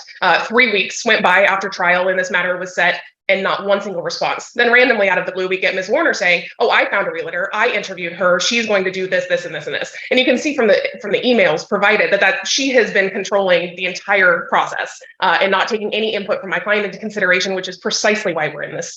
My client provided a statement from Shane Cole indicating there's just too many conflicts between the parties and that he cannot assist. I understand after bringing this motion, he came back and said, okay, we can go ahead and list. Ms. Warner has conceded to the buyback or the rent back provision. But nevertheless, it took this motion for her to make that decision. We are constantly strong-armed by Ms. Warner making the decisions in this case, not including my clients, despite the fact that the order specifically states that the parties are to cooperate in getting this home sold. There's been no cooperation by Ms. Warner, and she has dictated this entire process. It is because of that. It is because of the 11th hour termination of Ms. Smith's being the listing agent and switching to Mr. Cole. It's because of those behaviors that were before the court. A special master, in this case, is necessary to sign off on documents on behalf of Ms. Warner because we are going to continuously have this issue. If we're having this issue just to get the home listed, I can only imagine what we're going to do once we get an actual offer on the table. We are before the court in several weeks, but again, this is 3 months since trial at this point, and we still can't get this house on the market due to Ms. Warner's actions. We absolutely need Keep going. We absolutely need a special master in this action. in order to get this home sold. My client has provided all of the recommendations of Ms. Smith, who has agreed to take this case back and list this home. She has provided knowledgeable comps. She provided an accurate pricing, even agreed to Ms. Warner's percentages. She has done everything asked of her and then terminated in the 11th hour due to Ms. Warner wanting to delay this process even further. As contained in my client's declaration, Ms. Warner is living scot-free in this home. My client is required to pay all of the expenses. At the time of trial, it was agreed upon that he would continue to pay the expenses because the home was going to be immediately listed. We're now again 3 months past that agreement. My client indicates that he is struggling to pay for 2 households and the party's minor child on his own. He cannot continue to do this. He also provides for the court that the home was risking foreclosure because he could not continue to pay a mortgage of the home and his rent due to Ms. Warner continuously prolonging this process. So we are asking the court to order a special master be appointed today to sign off on documents for listing and selling the home, that all recommendations of the listing agent to be adhered to, and we can get this home sold and get these parties divorced. Anything else, Mr. Reed? No, Your Honor, we'll defer to the courts on this. This is, I just stress, this has been a very stressful time for both parties, and in particular for my client who struggles from physical disabilities as well. And it's just, she's trying to do her best to accomplish what the court has ordered for her to do. All right, it's unfortunate that it's gotten to this. It does seem like there were many attempts made. There was a listing for several months last year, based on the information that I've reviewed. So I don't know, I wouldn't pick up where we left off there. But it sounds like that person had to remove themselves, I guess. And so there was a, need to start over. I understand that these things can be very stressful on folks, and we're May, I think, was when it was ordered that the house be sold, and we're now in August. Let me see here. All right, I'm going to grant the request, and that'll include the attorney's fees for this matter. That can, I'll allow that to be, that can be deducted from any price of the home and or reserved as part of trial. Is there I see an upcoming trial setting. Is that correct? It's essentially a clarification or a finalization. We largely reached an agreement back in May, but there were a couple things when drafting final orders that we realized weren't finally agreed upon. So that's what that hearing in September is about. Okay, and the order already indicates that that amount would just be taken off of the sale of the home. So I think that's appropriate. So I've signed that order. All right, we have temporary order, adequate cause, and a restraining order to deal with today as part of this family law case. And do we have, I see Mandy Gronitz. Are you, if you can unmute and just. I'm trying. All right. Am I there? You are here now. Thank you very much. Oh, okay. I'm new to this. I apologize. All right. So, I've reviewed everything that's been submitted. Hold on one second. I think we were here on the 8th, and it was set over to allow the respondent to file a response to the restraining order, adequate cause motion, and request for temporary orders. And we were here on July 25th, Your Honor, originally on the return hearing for the restraining order. At that time, adequate cause was set for the 8th. We just set everything over till today's date. Okay. So, and there were some filings by the respondent in this case. Did you receive those copies? We received everything that she had filed since the last court hearing. I think on Friday, she dropped off a big stack of documents to my office. So obviously they weren't timely, but I've skimmed through them, and I can argue why I just don't think they're even relevant and actually probably support my client's position, but I'll wait till Your Honor is ready for that. Okay.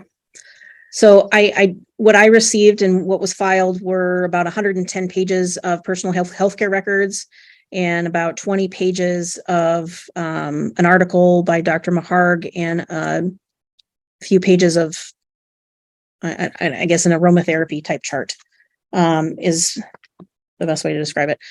So I'm assuming, does that match with what you received? Okay. I did, yeah. And I just noticed that there was, I think there was medical records as old as 2015 in there, so I didn't see anything even recent. So I didn't understand the purpose of it, but. Okay. All right. So we'll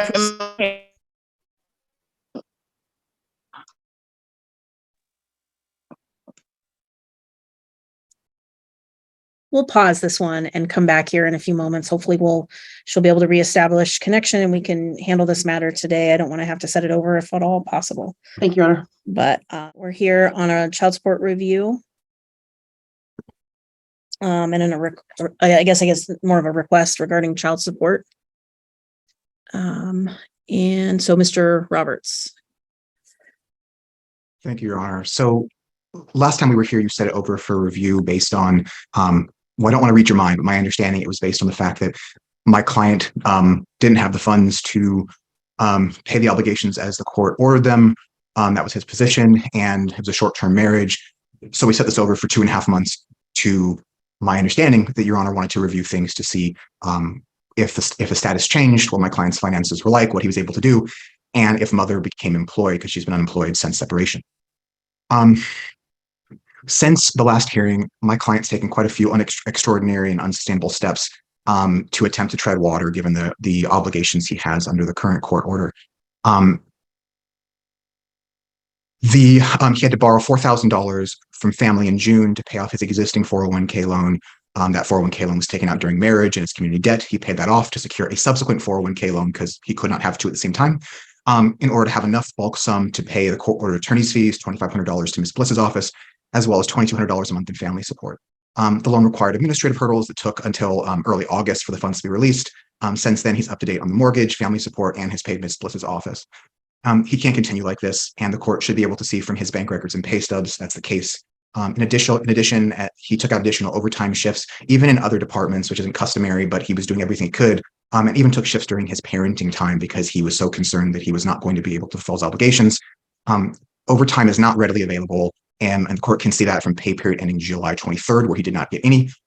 He changed his tax exemptions, as the court can see, on pay period ending June 25, so that he would have sufficient funds to simply get by. His bank account got down to $810 or so that pay period, and his taxes were approximately, the federal taxes that he did not pay were approximately $750 that he's going to have to pay the federal government back when it comes time for taxes. When his tax deductions are appropriate and he is not working excessive overtime, his biweekly take-home pay range is between $2,000 and $2,300, which fluctuates based on his monthly bonus, which is between $100 and $300 or $400. His bank statement, as I mentioned, dropped under $1,000. It happened twice since the last hearing, and that was while he still owed me money, he still owed Ms. Bliss money. He was just treading water for the past 2.5 months. In response to mother's declaration, I'm confused about her position. She apparently turned down a job in December because it didn't pay enough. I don't know why she wouldn't take the work and continue to search for a more lucrative job. And she claims she had only 2 job interviews in the entirety of 2023. She's provided proof of applying for jobs or anything along those lines since the last hearing even. So she says she was applying for jobs, but the evidence really isn't there. And I asked the court to be skeptical about what she's saying. We are simply not in a recession. Unemployment, per the news 2 days ago, was 3.5%. It's not my client's responsibility to support mother indefinitely while she waits for the perfect job, which seems to be what's happening if she's looking at all. I would be very curious to see the full set of job applications she submitted in 2023, and especially since the last hearing. She claims in her declaration she has almost a 3-year gap in her employment. That must have been a typo because she acknowledges working until October 2021, which is less than 2 years ago. A 1-year gap due to caring for young children during a pandemic would be understandable. She got a job offer. It was understandable. I'm not sure what's been happening over the past year, and I don't think she's provided anything other than her word about what's happened in the past 10 months or so. I must remind the court that, and referencing back to our pleadings for the June hearing of documents filed in May, mother lost her job in October of 2021 due to her voluntary refusal to get vaccinated for COVID, causing a workplace health issue. She also never addressed the $8,000 unaccounted funds that she kept in 2021 from my client instead of paying the mortgage, which caused my client to have to take out thousands of dollars of loans from friends to pay the mortgage, and they were saved by the COVID moratorium.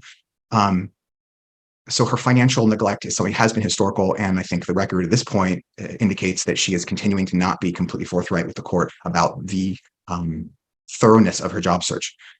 She presumably left the Longview area for Eastern Washington to have family support for her and the children while she stabilized and re-entered the workforce. This forced a long-distance parenting plan, which has been challenging for my client, especially the children. However, she's claiming that there are hardships with childcare, when the reason she left for Eastern Washington was for a support network, which she allegedly had. I would also note that she initially asked my client to have only 4 days with the children and have him drive the entire 8-hour round trip for the long distance parenting plan, questioning her judgment and her intention about the relationship and the dissolving of it.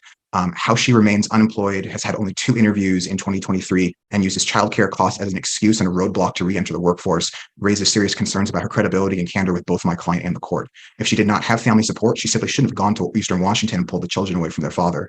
She could have rented an apartment locally for a similar amount to her current arrangement. She could have returned to the workforce here, possibly gotten her job prior if she would follow with the health protocols and get vaccinated. And my client and his family could and would assist with childcare, as her family is apparently unable or unwilling to do so. She simply can't have it both ways, but that's precisely what she appears to be asking for. Her prolonged unemployment is not his responsibility. This is simply a 2-year marriage. They've been separated for 10 months, and he should not be required to work extensive overtime simply to satisfy obligations when she is unemployed and has not apparently provided sufficient effort to re-enter the workforce. As a result, I asked the court to adopt my client's child support worksheet. I do note that his net income in the child support worksheet is higher than his real income, and we discussed it at the last hearing as well. Because it includes past overtime, I simply divided his year-to-date by the prior months. We had extensive overtime earlier in the year when the company was short-staffed. This was mentioned in his prior declaration. Exhibit 5 is a letter from a supervisor confirming this out-of-the-ordinary overtime. And he also has deductions that simply don't qualify under the statute, and he has a 401k loan that he's required to pay every month, which makes his net income again between $2,000 and $2,300 unless he's working overtime or pushing his taxes back when he's going to have to pay them at the turn of the year.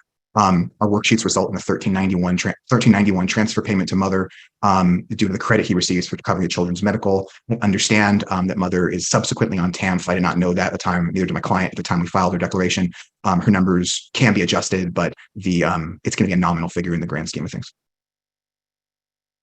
And I'd ask that spousal support, be simply terminated at this point, and he will pay the child support. If the court is going to have any family support beyond simply child support, we have another review date because this is not sustainable, and mother really needs to get a job so we can be beyond this situation.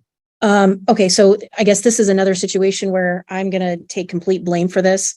My order was whole family support was only for 3 months, then revert to child support. So half of your argument doesn't apply because I'm not ordering any additional whole family support. It would just be child support. So it was a 3-month stint of whole family support and then a reversion to simply only child support. So my apologies if I didn't make that clear. So granted, I'll grant your request for that because that was my intention initially.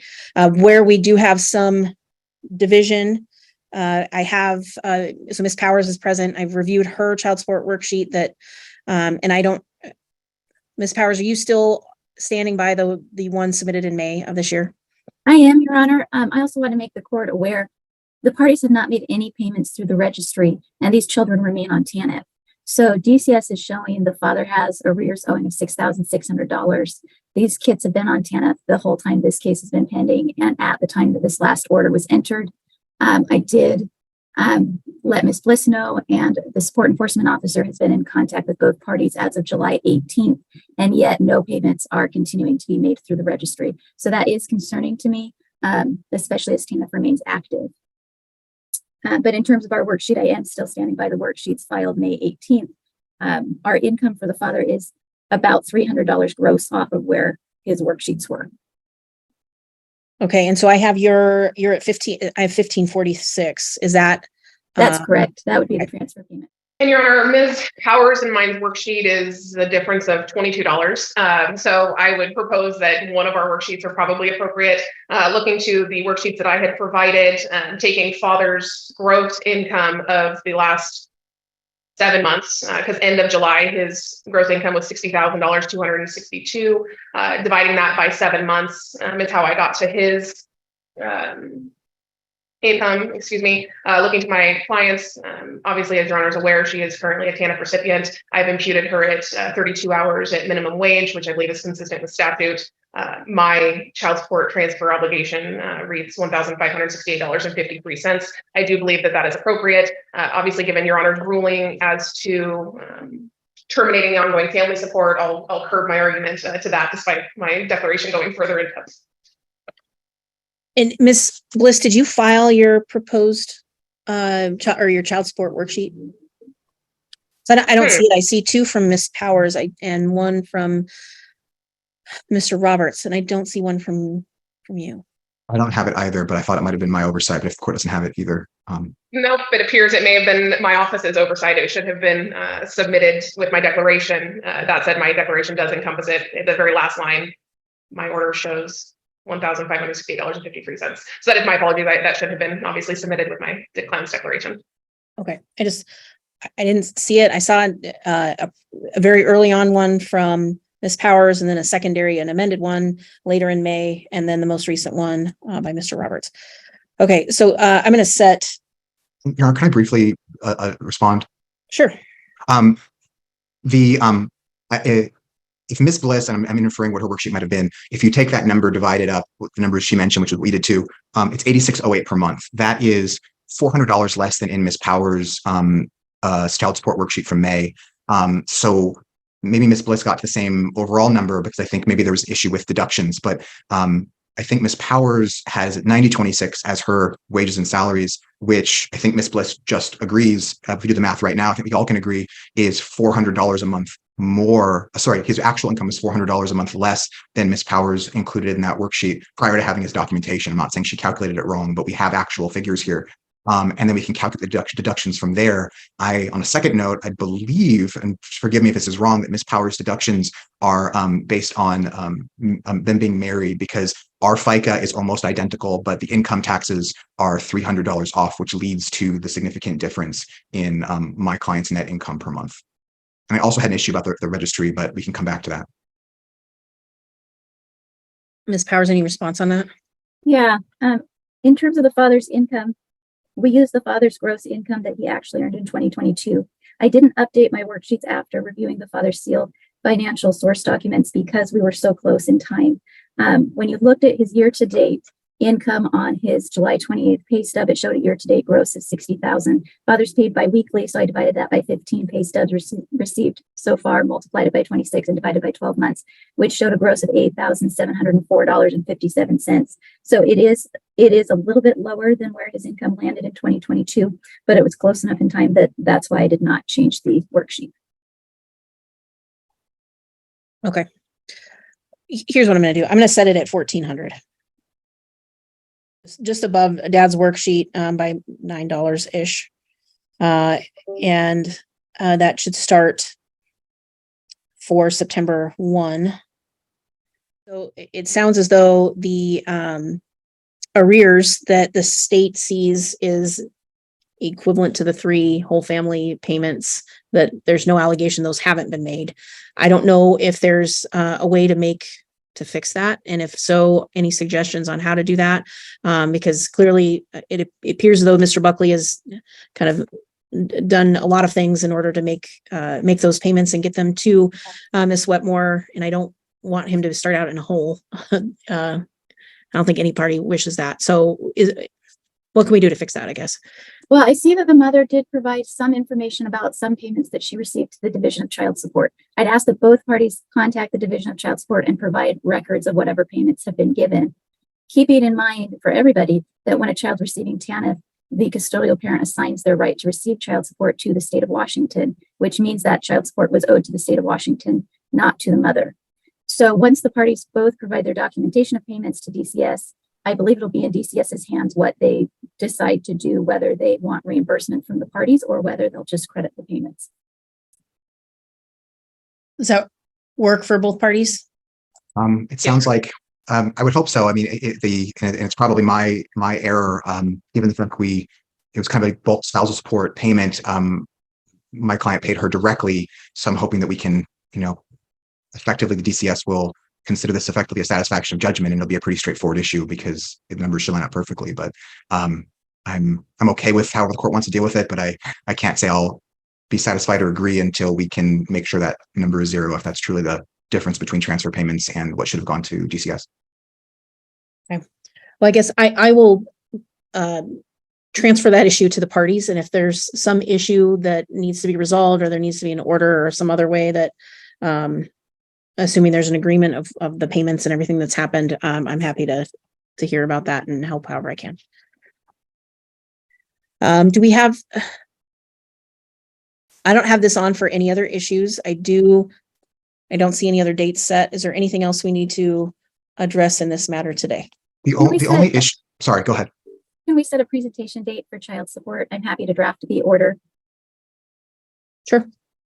And if we can get some clarity, because I just looked at the temporary family law order, and within the support section, it looks like the court didn't cross out what I thought the court would cross out, which is a date the first payment was due was November 1st, 2022. The court explicitly made a ruling that first payment begins on June 1st, 2023, which is what the court wrote into the order, but both of those dates are there. So we may need to modify that order because the court explicitly ruled that payments begin June 1st, not November, but the November language remained in the order, unfortunately. You're right, it did. And I'm happy to correct that. And obviously if there's, I guess just to be very clear, any arrears that anybody feels are due, I would ultimately would be reserved for trial. So I'm not making a definitive determination about start date other than this is when this court order was to start. So if we do a presentation date, is 1 or 2 weeks? I would, either one's fine for me. 1 is fine for me. Mr. Roberts, does that work for you? If it works for Ms. Powers, she's the one preparing the order. For the record, I'm Chelsea Baldwin. I represent Amy. Amy Yin is, she's the mother and primary parent of the 3 children in this action, age 16, 13, and 12. First off, I did file an objection to the declaration filed in this case by the petitioner, largely due to page 3. About 3/4 of that page is just pretty unadulterated hearsay. So I'd ask the court not to consider that. This is our motion for temporary orders. We're agreed to set over the financial issues for an additional 2 weeks because this was put in on shortened time. But we're asking the court today to establish a school plan for the children. That's most important. The children have been doing homeschooling, and there's a debate on whether or not that should continue. We need the court today to make decisions about the family home and who should move out. And then at least a minimum of an interim parenting plan so that there's not chaos between sort of today and when we get to a more fleshed out parenting plan. I understand the court may set the broad strokes on the plan today and sort of put finer points on it in 2 weeks. I'm going to pause 1 second, Ms. Baldwin. So family home, at least the bare bones of a parenting plan and the school. Yep. Okay. And that'll leave the, and I believe Ms. Bliss agrees. She's nodding her head in agreement. Yes, that's agreed. Okay. So with that, I do think it's important that the court, in this case, consider the cultural context for these children. It's relevant that this was an extremely conservative religious family, and that matters in the context of the children's overall needs and their best interest when you take in sort of the overall perspective of this family. My client has been a stay-at-home mother for about 16 years. During that time period, she sacrificed herself for education, her career. She stayed at home with the children, educated them, coached them, did programs. If you look at posts from Mr. that he had posted on social media in 2022 and 2023, he talks about this, that mother sacrificed. She sacrificed for her children, that she's a wonderful and involved parent and coach to them. And they're not sort of just, a single one-off. They're long posts where he talks about sort of all of my clients' involvement. And really that comes down to my client has historically and currently managed the parenting functions for these children. To Mr.'s credit, he worked and advanced his career to benefit the children in the community financially. My client stayed when she was a stay-at-home parent. She also did what was called Friday Co-op School, which is a slightly more formal co-op homeschooling group. My client sort of details some of the specifics of that group. Around 2017, my client began working at Three Rivers Christian School. The children ended up being enrolled there around that time to be close to her, so she would continue to essentially manage them while she was working. 2017 to 2020, we have the kids sort of in a combination of both private school and public school. The pandemic, unfortunately, happens in 2020. Kids end up being homeschooled. There wasn't a lot of options during that time period as most schools were remote. In 2021, we see River and Shiloh doing, which are the 2 younger children doing homeschool, while Evangeline, who's the older child, doing a combination of public and private school during that year. Essentially in 2021 and 2022, we see that Mr.'s largely sort of in control or managing the homeschooling environment, while my client is then at that point working full time. And to be clear, he's also working full time. So we have 2 full-time working parents. It's just that Mr. said, well, I'm working from home, so I'm going to manage all the school things. In 2022, we see Mr.'s continuing to work his full-time demanding job. But the children curiously stopped attending the Friday co-op school that they had historically attended. We see then the children start attending a new co-op with a person named Maggie Kennedy, who ends up being Mr.'s girlfriend. And Mrs. Kennedy's co-op, Mr. Even calls it to my client, tells about how it's chaotic, how the children are used to really just babysit other children. So he's got his own complaints about this, but still continues forward with this co-op that's not well run and not well managed, and he even admits wasn't really working. Around this time, Mr. starts setting Alexa sort of computer indications to set verbal reminders for the children to do their work independently without him really being significantly involved in their work. By 2022 and into the 2023 school year, my client's increasingly concerned.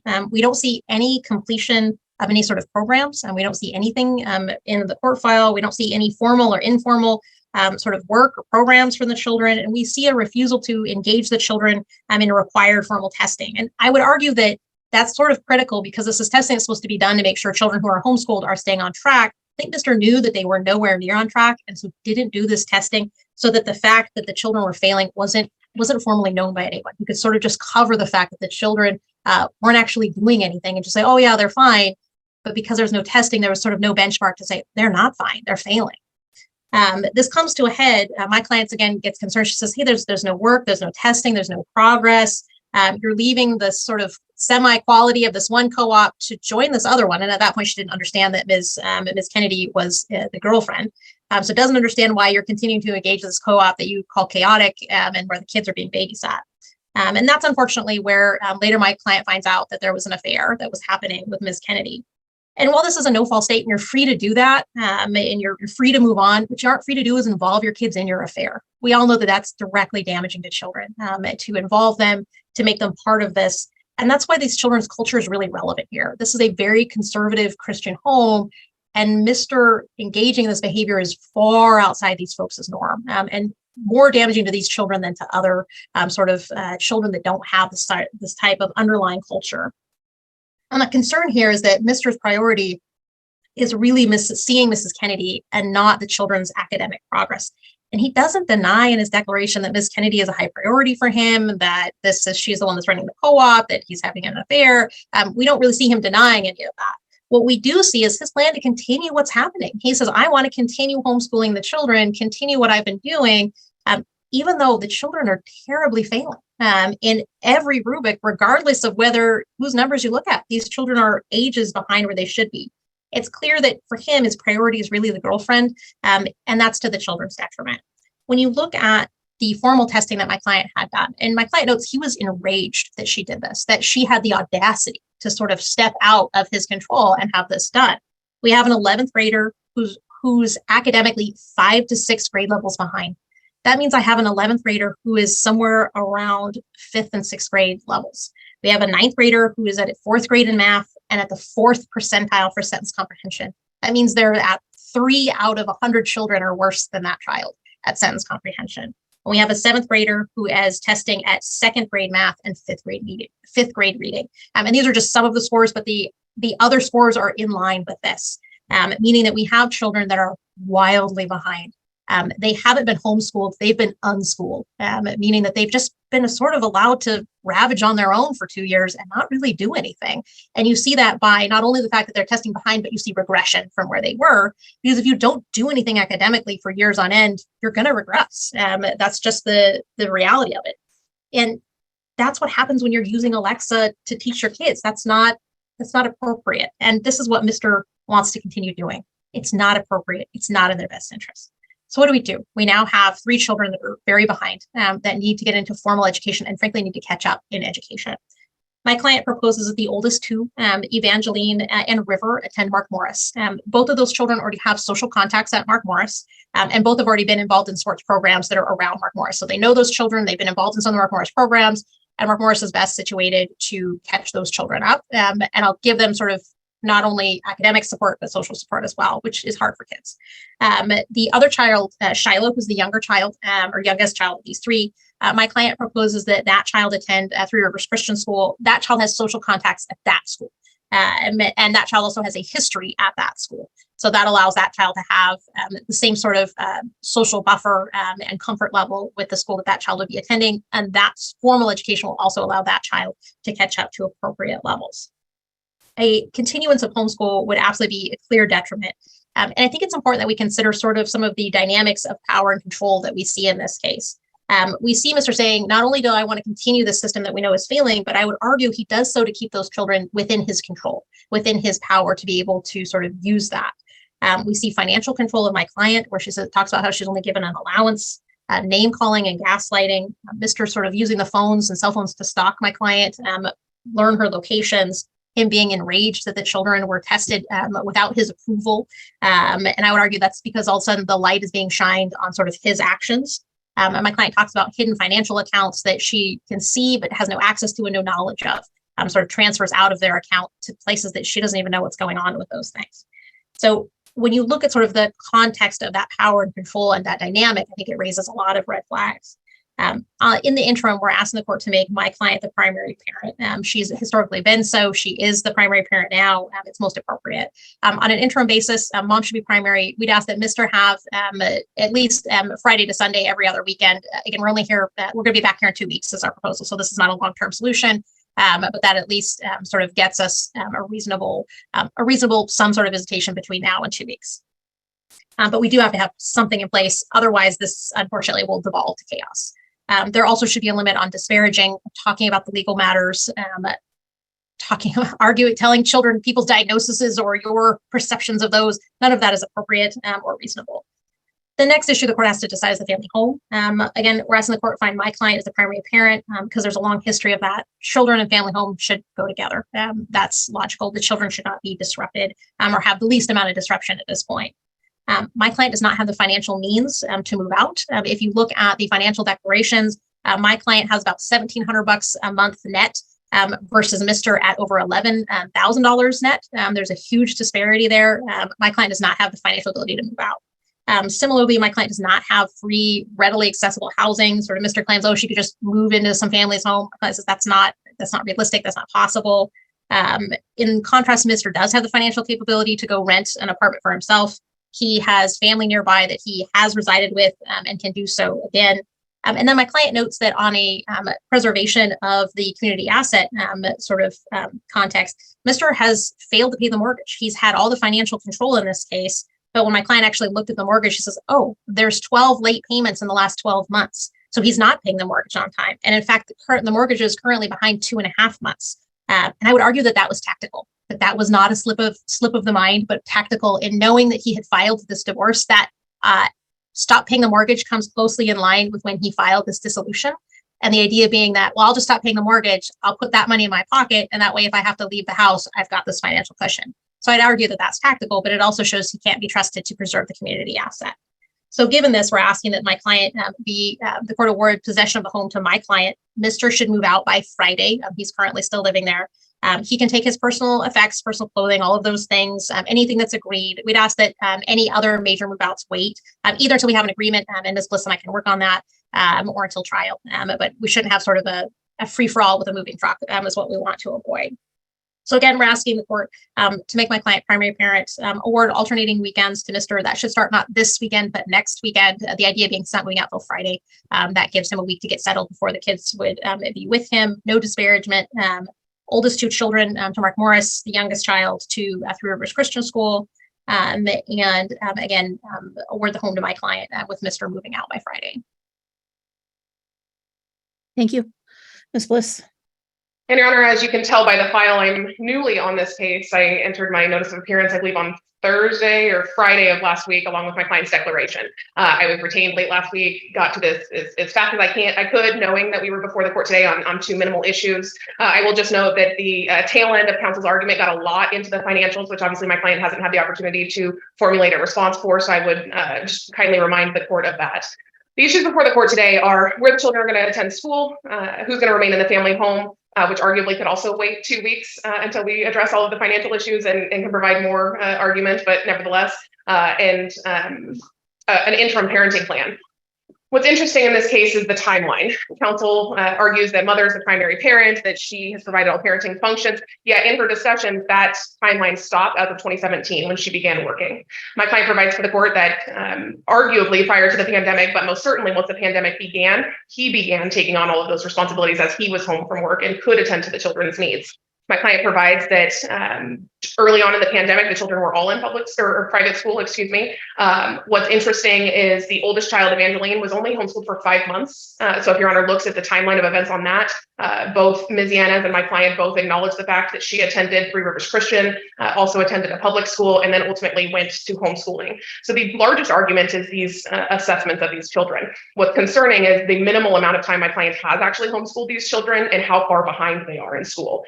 That goes toe in toe with my client's allegation that testing in the middle of summer is simply inappropriate. Most of the time in public schooling, standardized testing is during the school year because that's when the children are actually learning these topics, not 2 months, 3 months into summer where no children in this case have picked up books, have studied, because that's what summer is for.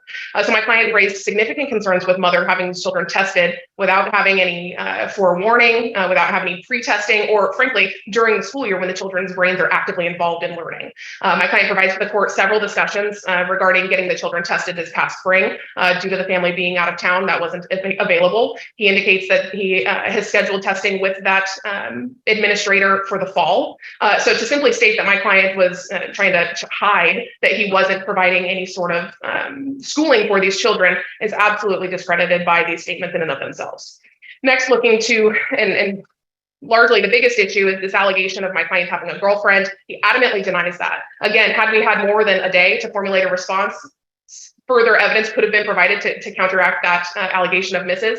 Nevertheless, it's irrelevant. My client denies any allegations that he was spending time with his girlfriend instead of teaching the children. He specifically states in his declaration that Alexa is essentially a bell in between classes, that she wasn't used to teach the classes, that she was used to keep them on track for which subjects they were learning together. My client goes in depth into the different programs that he looked into, the curriculum, different learning styles for Shiloh in particular, telling the court that this last year, towards the tail end of the year, was the most growth he had seen with her.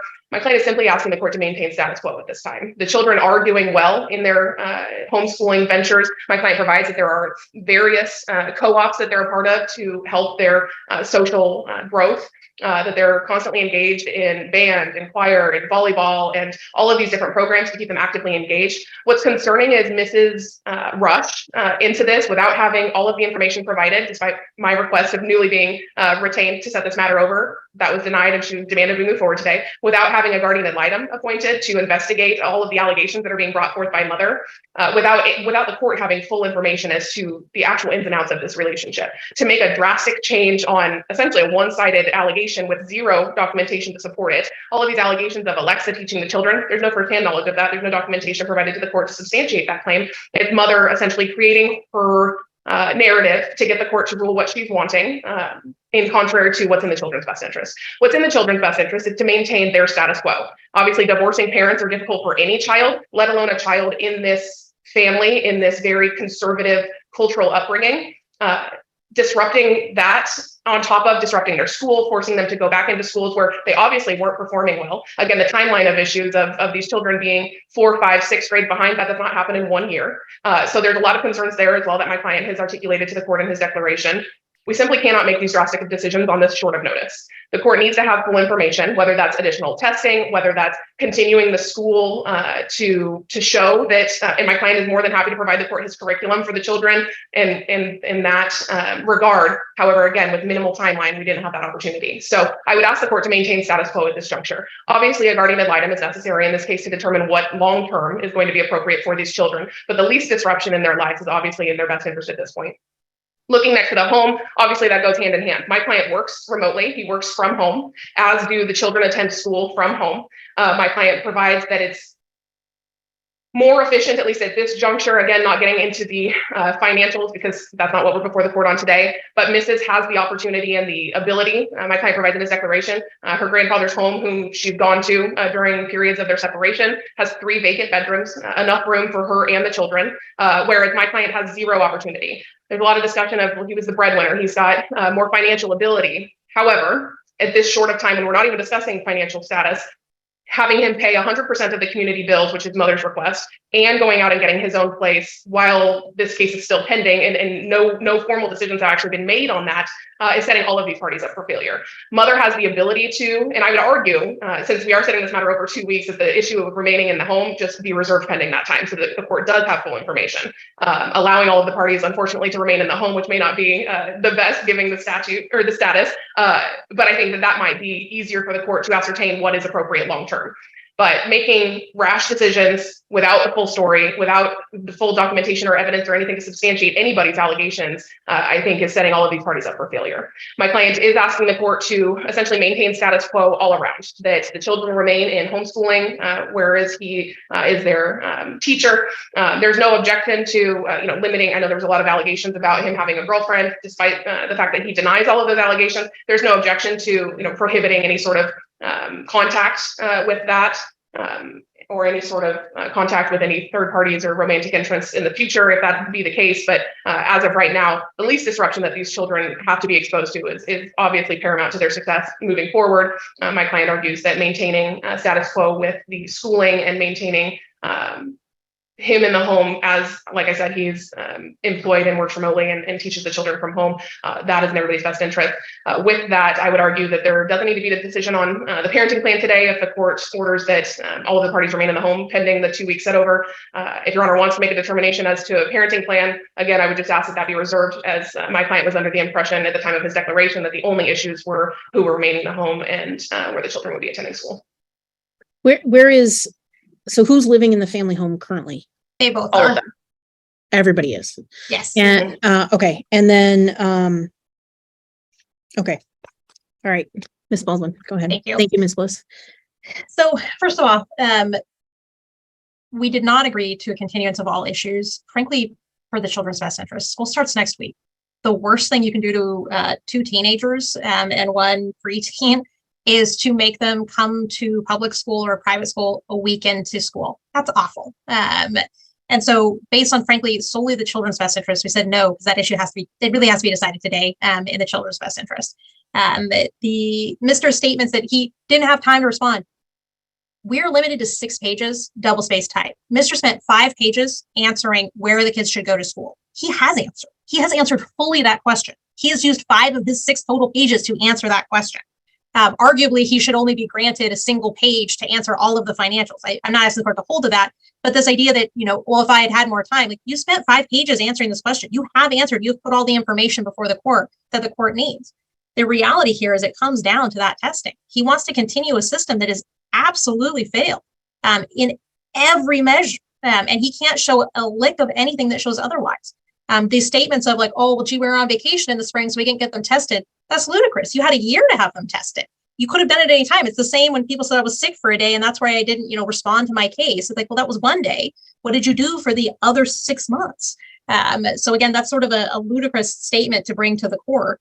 Again, Mr. admits he works full time. He's not educating them during the day. He can't. He's working full time. So this idea that he can be a full-time teacher and go to work full time just doesn't make sense. And it isn't working. And we know that objectively. We have an objective measure. This is not he said, she said. We have an objective rubric that these kids are wildly behind where they need to be. And that what has happened the last 2 years has not worked and is not working.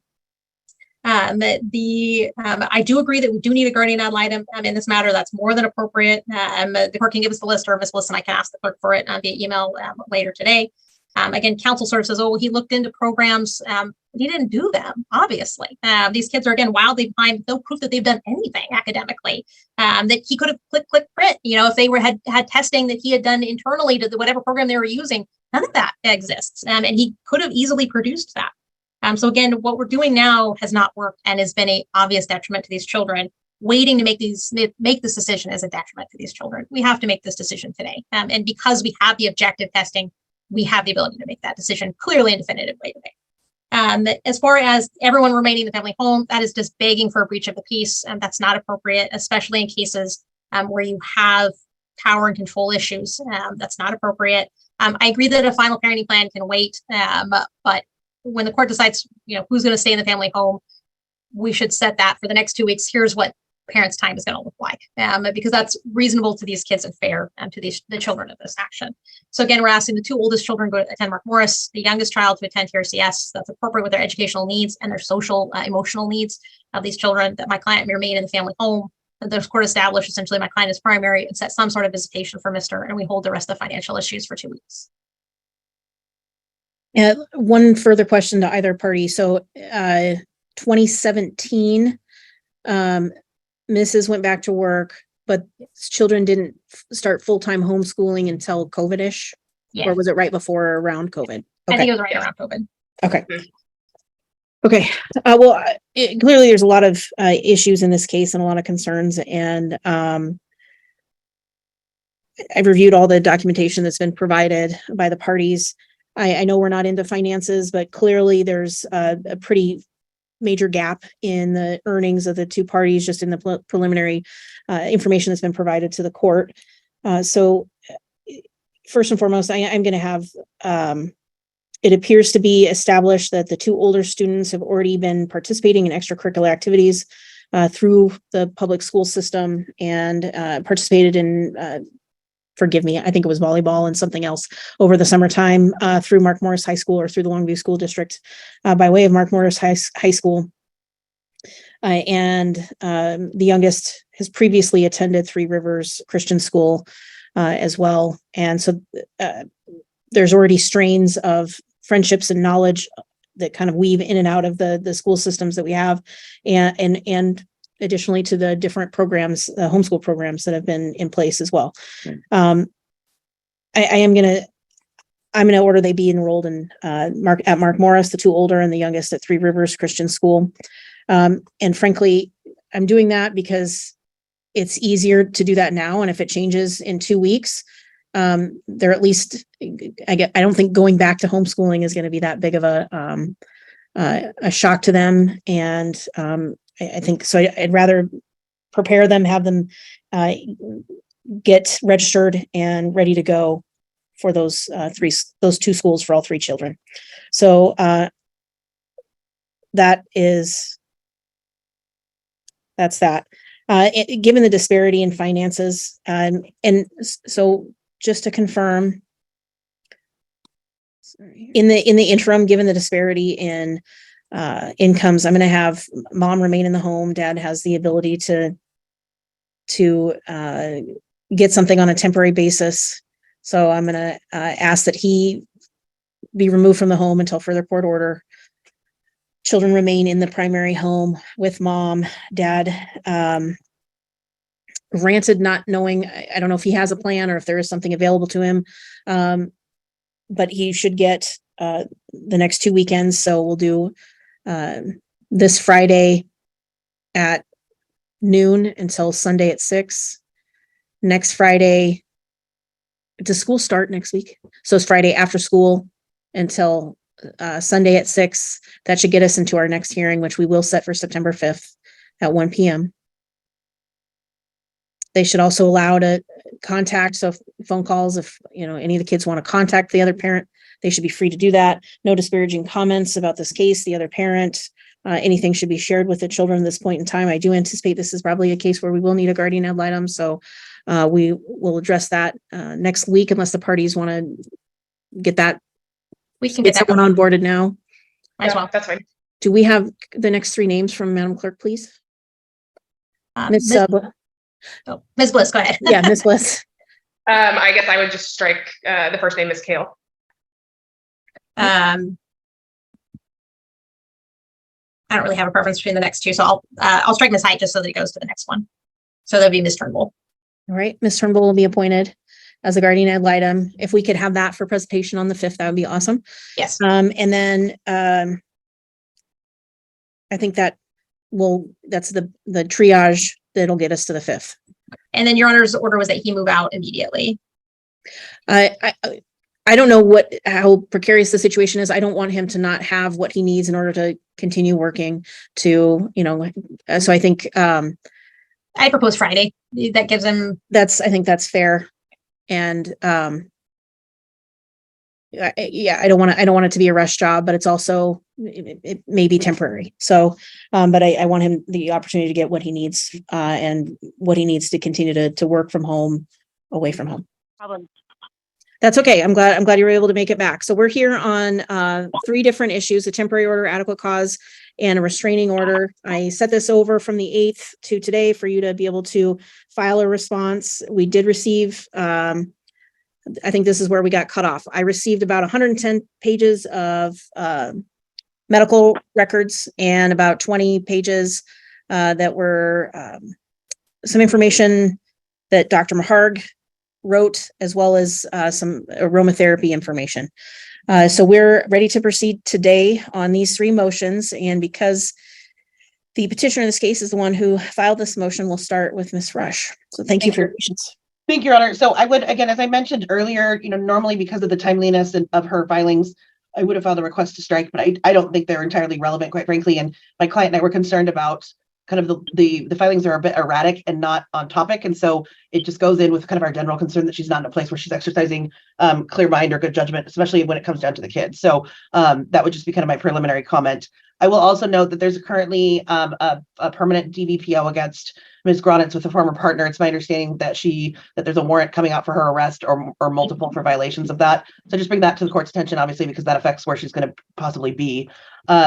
So just going back on this, we have Eden, 11, Leo, and 9. My client is primary parent under the existing parenting plan, and mom has 5 nights every 2 weeks.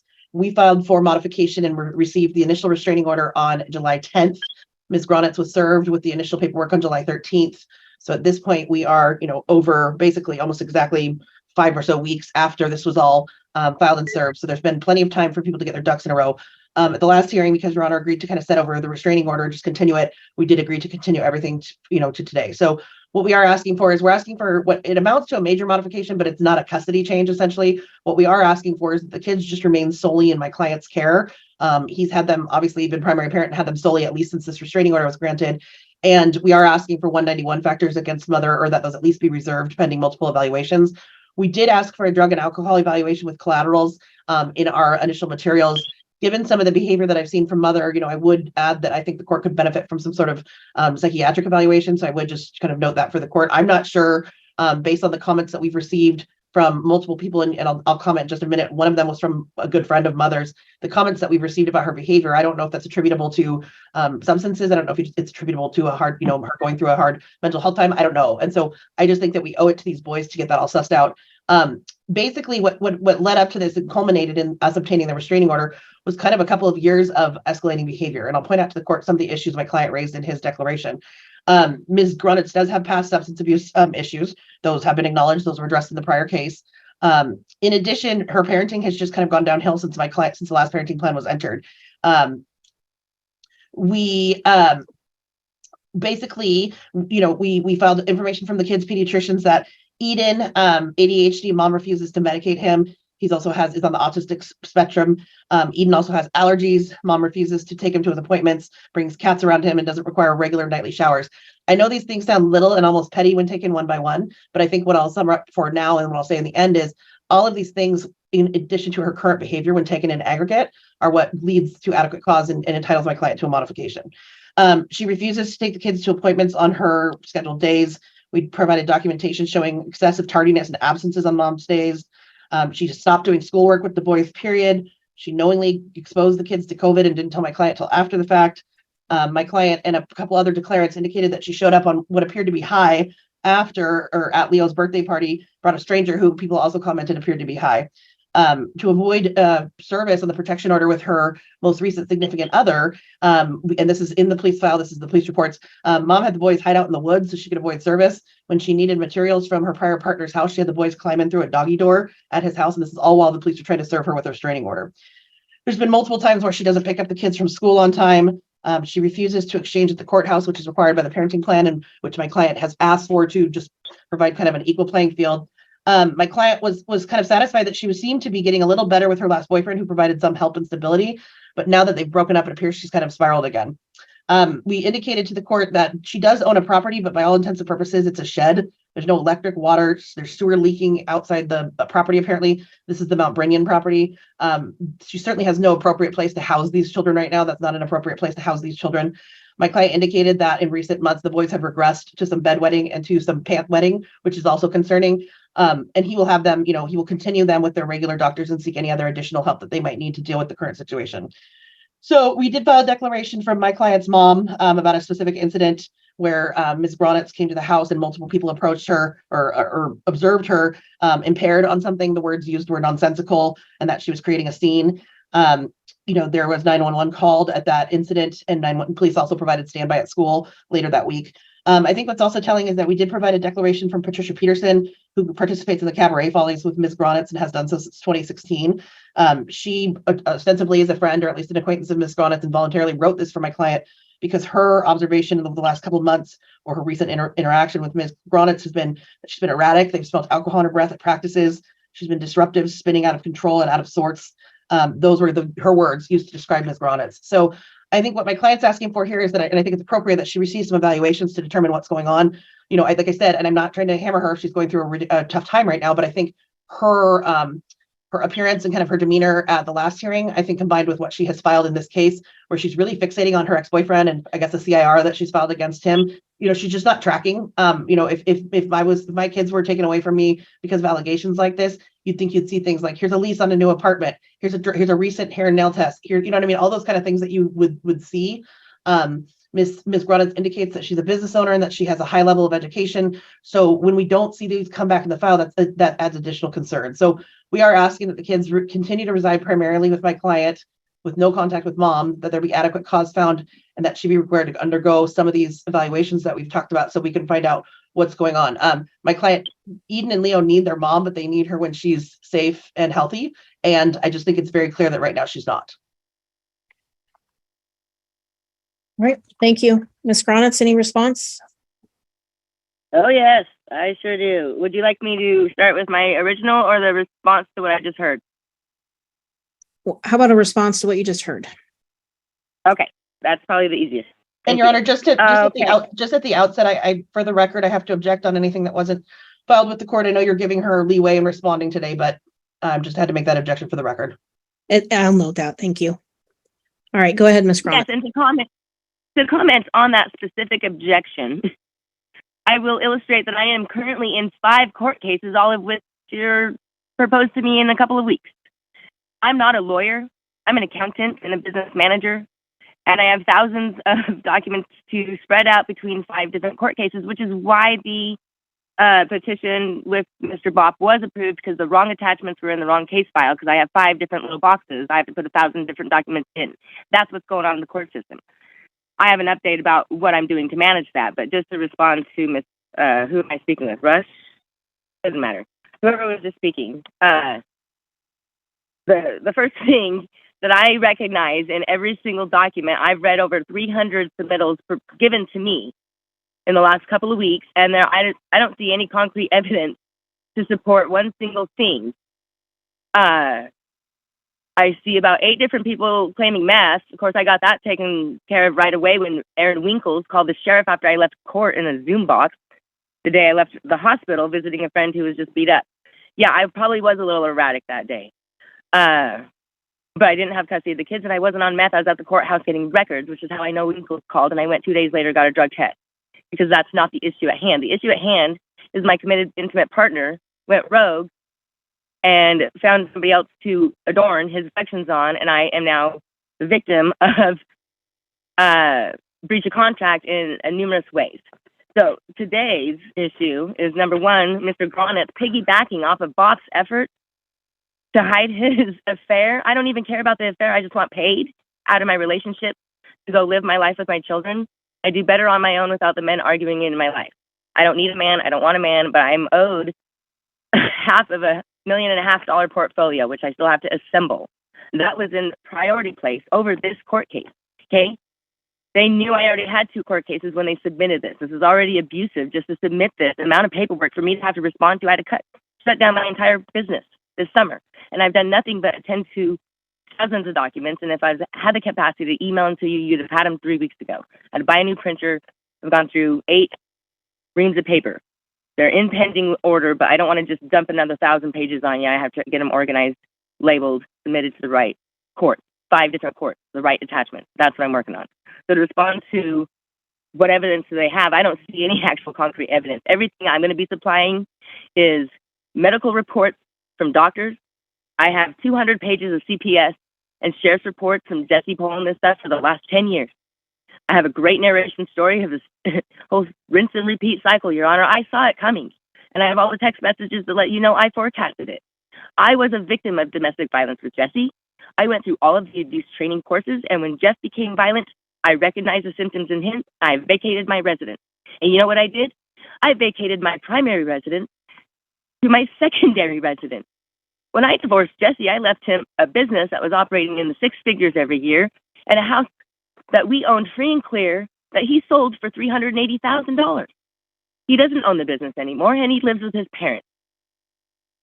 To me, he was never the driving force of our success. I took my success with me. I left him a good package to work with, and he's crippled it. And he's living with his parents. And I'm grateful that he's living with his parents, because at least Eden and Leo are getting the care that they need when they are with Tim and Leanne, when they are not being coerced by Jesse to spank them because he told them to. Leanne's statement, Leanne knows for a fact that this entire situation, my emotional duress, how many psychologist reports did you read where every single one of them is because my partner was instigating emotional duress deliberately by not respecting me as a human being and a partner in my relationship, and that's what happened with Jeff. I don't need a partner to disrespect me. I'm better off on my own. I own my property free and clear. I have money in the bank. I'm camping out this summer because I didn't get a paycheck from my partner. I have the money to rebuild. Jesse has no idea what my condition in my residence is. He's not supposed to be snooping around my property. So he doesn't get to lay claim at what condition it is, because he shouldn't know. I've had it for 5 years. I'm a custom builder. You don't think I've made improvements? Come on. I've been operating as my business location for 5 years. Yeah, I had to add a kitchen. But I just added a sink and a stove, which I already had on site. And I told Jesse all of this summer. I let him know what I was doing. The fact that he's taking advantage of my situation, or attempting to, the only thing that he's trying to take advantage of is the fact that I had my records in storage. I had to pull them out, and now I have to submit them to you guys in your fashion, which is not my fashion. My fashion is integrated where everything connects and everybody knows the whole picture. They're specifically using the court system's little poll. Oh, you can only have these attachments in this file, and if these attachments aren't in the right file, then we're going to motion to continue. Well, I'm sorry, Your Honor, I don't have all my attachments in this file. So if that's the only basis that you can go off of, well, then you'll have to go off of them again like the judge did before, because he doesn't have the capacity to make the actual decision that he knows is true. He has to go off of the limited paperwork submission. I don't have that limitation in my business. I look at the whole picture every time, every element involved on every element and decision I make, because it all factors in, it's all important. Let's see. Erratic behavior. Yeah. 2 of my ex-husbands fully engrossed in the court system. Not one single mention of Michelle. I submitted documentation. She exists. I don't care she exists. I just want paid for my relationship. I'm glad Jeff has somebody to take care of him, because I was just nothing more than a nursemaid the last year. I thought Jeff was dying for 6 months. I've been upset about it. Had I known he'd been taken care of, I would have been gone this winter when he changed. I thought he was sick. He's not sick. He's just fine. He's just distracted. He just doesn't want to pay me for the effort I put in. Are you still there? Did I get connected? I'm kind of. Nope, we hear you. Okay, I'm sorry. Let's see. So yeah, the substance abuse has my erratic behavior has nothing to do with substance abuse. But when a man you love, you think is dying, starts attacking you, when you're giving nothing but your best to him, it's upsetting. And that's viable for anybody who experiences it, in my opinion. And according to many, many professionals who I've been speaking to about the situation. And have record I submitted to you, I dealt with this Jesse, the petitioner. Okay, as far as Eden goes, I don't care what Jesse has to say about Eden's allergies. I have the same allergies. I know when Eden is allergic. I know how to remedy him because I've been doing it his whole life. I use essential oils. I use aromatherapy. I use menthol, peppermint. And this is the conversation I had with PJ. Tinctures. I turned half the people onto them, and they were thankful for it because it opens the airways. It allows you to breathe. And when you're exercising for 3 hours a day, I was exercising for 8 for cabaret. I did 14 numbers out of a 22 number show. PJ did 2 because she lacks the capability to do what I do. She can't hear. She can't follow the music. I don't hold it against her. I'm not making reports against her. But she certainly doesn't get to judge me for anything because she can't keep up. So yes, I attend to Eaton's allergies because I suffer the same allergies. It's not fun. It clogs our nose. We can't breathe. I have low blood pressure to boot. I have to clear my airways. I've found through my doctors several alternate medications to pharmaceuticals because I'm not a pharmaceutical person, because when I got pregnant with Eden, it made me throw up and then he threw him up. It doesn't work for our bodies, so I go with it. I didn't make it up. I was fine with it before it didn't work for me. It doesn't work for me now. I have alternate solutions. They're over-the-counter solutions I can buy anywhere. They're not prescription-based. I don't have to go see a doctor. And they're like $10. It works. I don't understand the problem and why I'm being scrutinized for essential oils. Doctor's appointment. Yeah, that one was a fun one. The day they submitted, I didn't take Eden to his dentist appointment he shouldn't have been at. He had a pre-scheduled counseling appointment at Tam O'Shanter Park with Liz, his ABA counselor. And Jesse, just decides to schedule a dental appointment and then criticize me for not attending. What I do? I was going to cancel the appointment with Liz, but no, that was the day she could do it. So, okay, well, take the boys to the dentist appointment. I'll go meet with Liz, and then you bring the boys to me when they're done. Jesse refused to bring the boys to me after their dental appointment, and I was sitting at the park with the counselor. So he doesn't get to pretend like I wasn't making my appointment. I was at my appointment, the first appointment that's scheduled a month ago. So I'm sorry, but that doesn't work. Knowingly giving my children COVID, I'm not even going to respond. Woods, doggy door. Okay. Yeah, so I asked Jeff for payment on Mother's Day, and he started yelling and screaming at me, so I left the house with my Eden. I avoided going back Sunday night. We went to my mom's, and I dropped the kids off. Sent Jeff several messages to pack up the kids' stuff, because they have school uniforms that they have to wear.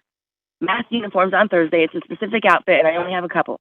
I didn't think to grab them on Sunday. I thought I was going back Monday to move out amicably with Mr. Bob both Monday and Tuesday. That was the schedule. I have it recorded via email like 2 or 3 times. He's the one who went rogue and tried to use Chloe on his protection order just to not have to split stuff. So when he refused to get my stuff, I made contacts to try to coordinate, and then decided it didn't work out. I asked the boys if they were fine with getting their stuff, and they said, yeah. I'm friends with the neighbors. I parked at the neighbor's house. The boys are supposed to go in the back door. Leo likes to climb in the doggy door. I didn't tell him to do that. It's a habit. We put the cat door in, and he just likes it. He's a little kid. So I'm not going to take responsibility for him crawling through the doggy door, but I take responsibility for the fact that I had to take my children to a house. After asking Mr. Bob to pack up my stuff, I didn't want to be there to begin with.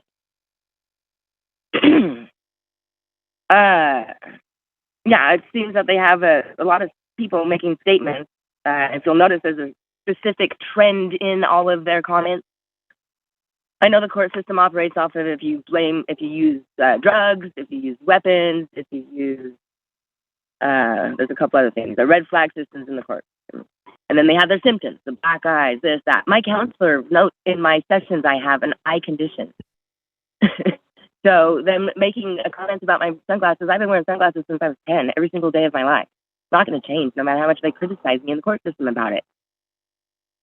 It doesn't mean I'm high on drugs. It means I have an eye sensitivity. Guess what? Eden does too. He doesn't like to be in the sun either. You're going to say he's high on drugs? Certainly hope no, but not. But he is high on stimulants. Jesse's in contempt of the court right now for. Because I just printed out the 28 pages of our case file, court thing, and there's at least 2 to 3 times I've taken him back, and he hasn't even paid. He hasn't even bothered to pay me for the previous times he's taken me to court. But here he is ruining my entire summer plan with my kids to do it again. And he's not even fighting himself. He's having his friends and family doing it like he always does. Hides behind them. Okay. I don't know what else. Bedwetting. I haven't had any problems with bedwetting, but according to Mr. Maherg, child abuse statement, it is a symptom of abuse. So if Mr. Gronitz is experiencing that in his home, he should look in the mirror and figure out what he's doing wrong. Because I don't have a problem with bedwetting. My kids love it here. They have their own space. I have 2.5 acres for 2 children to do nothing but help me build a house for 10 years. That's the whole plan. Mr. Gronitz doesn't want me to have that opportunity. He's been trying for 15 years to strip me of my property, strip me of everything I've earned. I've walked away and handed him everything he could possibly ask for. I just went and rebuilt. I was willing to do it with Mr. Bob until he's chasing me down the court system. Now I have to submit all this paperwork. I have better things to do than play court, Your Honor. This is not, I can do it, and I'm doing it. Patricia Peterson, yeah, we had a whole, it's not Patricia's show, it's the Jamie Donegan show, because she physically assaulted me after practice, threw me in the hallway and tried to chew me out for helping a couple of friends who were having an issue with the sewing room. One gal was coming down with COVID, the other gal was leaving. I offered to just make a list. That's my solution for everything. Oh, what do we need to do? Let's make a list. And then everyone can pick out what they want to do, and whatever's left over, well, we'll figure it out. So I show up, I make a list. The girl who needed to leave got to leave, and the girl who was in charge knew what needed to happen. Patricia attacks me the next day to scream at me for helping my friends. I let her know straight up she doesn't get to dictate my relationship. Sorry, other people. That's my rule. I manage my relationships with others. Jesse wanted to think he could manage my relationships. Mr. Bob started thinking he could manage my relationships, and he started interfering with my relationship with Chloe. I bought her flooring against his wishes last summer. How dare I buy his daughter flooring when he told me not to? She picked it out. She bargain shopped for it. She paid $1 a square foot instead of $5. She had friends show up and clean up the room and help me remodel. But because I defied him, it became contextual. In the last year, it's been contextual. But he also had all these doctor's appointments, so I thought it was related. Apparently not. Yeah, Miss, whoever was on the petition party mentioned where they don't want to hammer me with court cases. Then why are they filing this right now? It's strategic, Your Honor. I just accepted service to 2 other packets served to me in the same packet, so I'm assuming they're together. I show up to court blatantly clueless. I've had to do so much research to get caught up on what these guys have had months to prepare for, and they're working with 2 different lawyers who are in the field. So yeah, I'm a little behind the times as far as successfully getting my attachments in, but the clerks are really annoyed by me because I keep bugging them about how to do it. My business reporting doesn't look like the court reporting, and I have to modify my system to adapt to yours, and it takes some more time, and I'm making it. But everything about this case only indicates the abuse that I had to deal with Mr. Gronitz, and the abuse that he's blatantly supporting Mr. Bach putting me through for Michelle when there doesn't need to be. I just want paid and left alone. They're chasing me down. They're terrorizing my business yard, my mom's house. She doesn't even live there anymore. Can we all put it on the record? My mom doesn't live there. Please don't go bug the people who live in my mom's house. I spent the entire month of June and July moving out of. I had to move my parents out of their 20-year house while getting chased down by these 2. I'm supposed to be building my sister a house right now. I have other things to do than fight for the money I already earned and the kids I made and the kids that I love, and he has no right to even keep doing this. So I'm not sure what the final answer is today, Your Honor. I don't know what limitations you have per this court system, but as far as I'm concerned, there's no concrete evidence here to support anything they've said. Everything they've said is nothing but abusive, and I've supplied the one and only statement that means anything. I'm not on meth. I'm not on drugs. I'm on an independence kick to get out of an abusive relationship, and I have all the means and devotion and tools at my hand to make it happen. I will make this happen. If it doesn't happen today, I'll find a way to make it happen in a different court. I don't know your limitations. I'm sorry that I couldn't get my paperwork to you to make a better decision. All right. Thank you, Ms. Gronitz. Any response, Ms. Rush? No, Your Honor, I'll just note that a lot of the allegations she brought up kind of insinuating against my client were predate the existing parenting plan that was entered in 2020. So there's no one-to-one restrictions against him or either of them, quite frankly. And as my client noted, as I summarized, he didn't go after her until things started getting really, really bad. And so that's where we're at. And I think that if it's a result of the breakdown of her relationship, okay, we need to identify that and figure out how to make that, how to fix that. If it's a result of something else, we just need to get to the bottom of it, because I think that like I said, her behavior, her speech pattern, everything is, when there's something going on. And I mean, I've been doing this long enough. I know Your Honor has too, that it's just not safe for the kids to be with her right now. Luckily, my client is a protected party. CPS has not gotten involved. There's been nothing dramatic like that because he has the kids, and he will continue to make sure they get to school and everything else that he's been doing since he's had them in his sole care for the last, almost month and a half. So, like I said, we haven't had a chance to respond to a lot of the allegations that she made. I don't know how much that matters because a lot of them do either predate the existing parenting plan or kind of have to do with her relationship with this other gentleman. I would just note, kind of finally for the court, I heard about 90% of that about her having to fight for what she's owed from her ex and what she's owed from, his estate or whatnot. And I heard about 10% of that about Leo and Eden. And so I just think that mom's focus at a bare minimum is elsewhere right now. I think there's things going on. And we would just ask that, number one, the restraining order be continued. Number two, the court find adequate cause and enter the subsequent order, and that the court enter our proposed temporary parenting plan, which does have basically no visitation pending some evals. So that's what we're asking the court today to grant. All right. Based on all the information that I have received, there's a pretty substantial amount of evidence that has been set forward and filed by, of course, my Odyssey just froze. The petitioner in this case. I do have some concerns. That's, I think, the reason why the restraining order was entered in the first place. There is a motion for adequate cause in this case, as well as the continued restraining order, and just to enter a temporary order based on those two requests. I am going to make a finding of adequate cause. There's something is a little bit amiss here, and I think we need to figure out what that is. So I will make that finding. Additionally, I'm going to do something a little bit different than what's being requested, but I will have the restraining order. I'll keep that in place. Make a finding of adequate cause. I'm going to allow mom to have visitation, supervised visitation, and professionally supervised visitation until, and that's, I'm going to give up to 4 hours a week, and then order the evaluations as requested. Once those are completed, then we will look at everything all over again. So, Your Honor, so just to be clear, so the professional supervision, is that at mom's cost?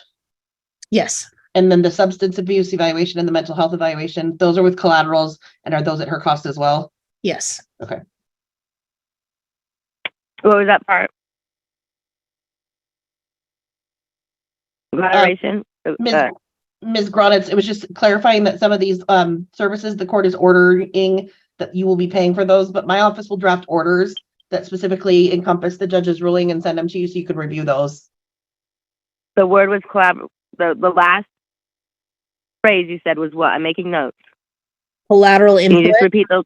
Collateral. Collateral. Okay. Collateral input. Okay, thank you. And then in order for you to get those orders drafted, make sure that Ms. Gronitz has had an opportunity to review those. What would be a good presentation date? I would normally say 2 weeks, but I think I'm out of town because it's the Tuesday after Labor Day, so maybe 3 weeks. All right, we'll set a review for presentation on the 12th of September at 1 p.m. Do I have a chance to add additional attachments at this time, Your Honor? I've only given you like 1 out of like 20 packets. If there's anything that you feel that you need to file as part of this case, I have no say in that. You can file whatever you want to file, whether. Well, I guess I'm okay. I had a packet ready to submit today as a submissions. Is that still appropriate, or do I need to file a whole different packet now? Unfortunately, I can't give you any legal advice about what that is. I don't know what information you're trying to submit, but if you feel it's important to the case, you're free to submit that to the clerks as part of the court file. Okay, I have thousands of packets to paper submit to the clerks that I am trying to get there. I'm running out of time on this because they jumped on me. I've had like 2 weeks to catch up, or what, 2 to 3 weeks to catch up here on paper. They're winning because I can't get my attachments in. If I have to file new forms or whatever, I'll do that. But I just need to know, can I still just submit attachments for this case, or do I have to file a whole new?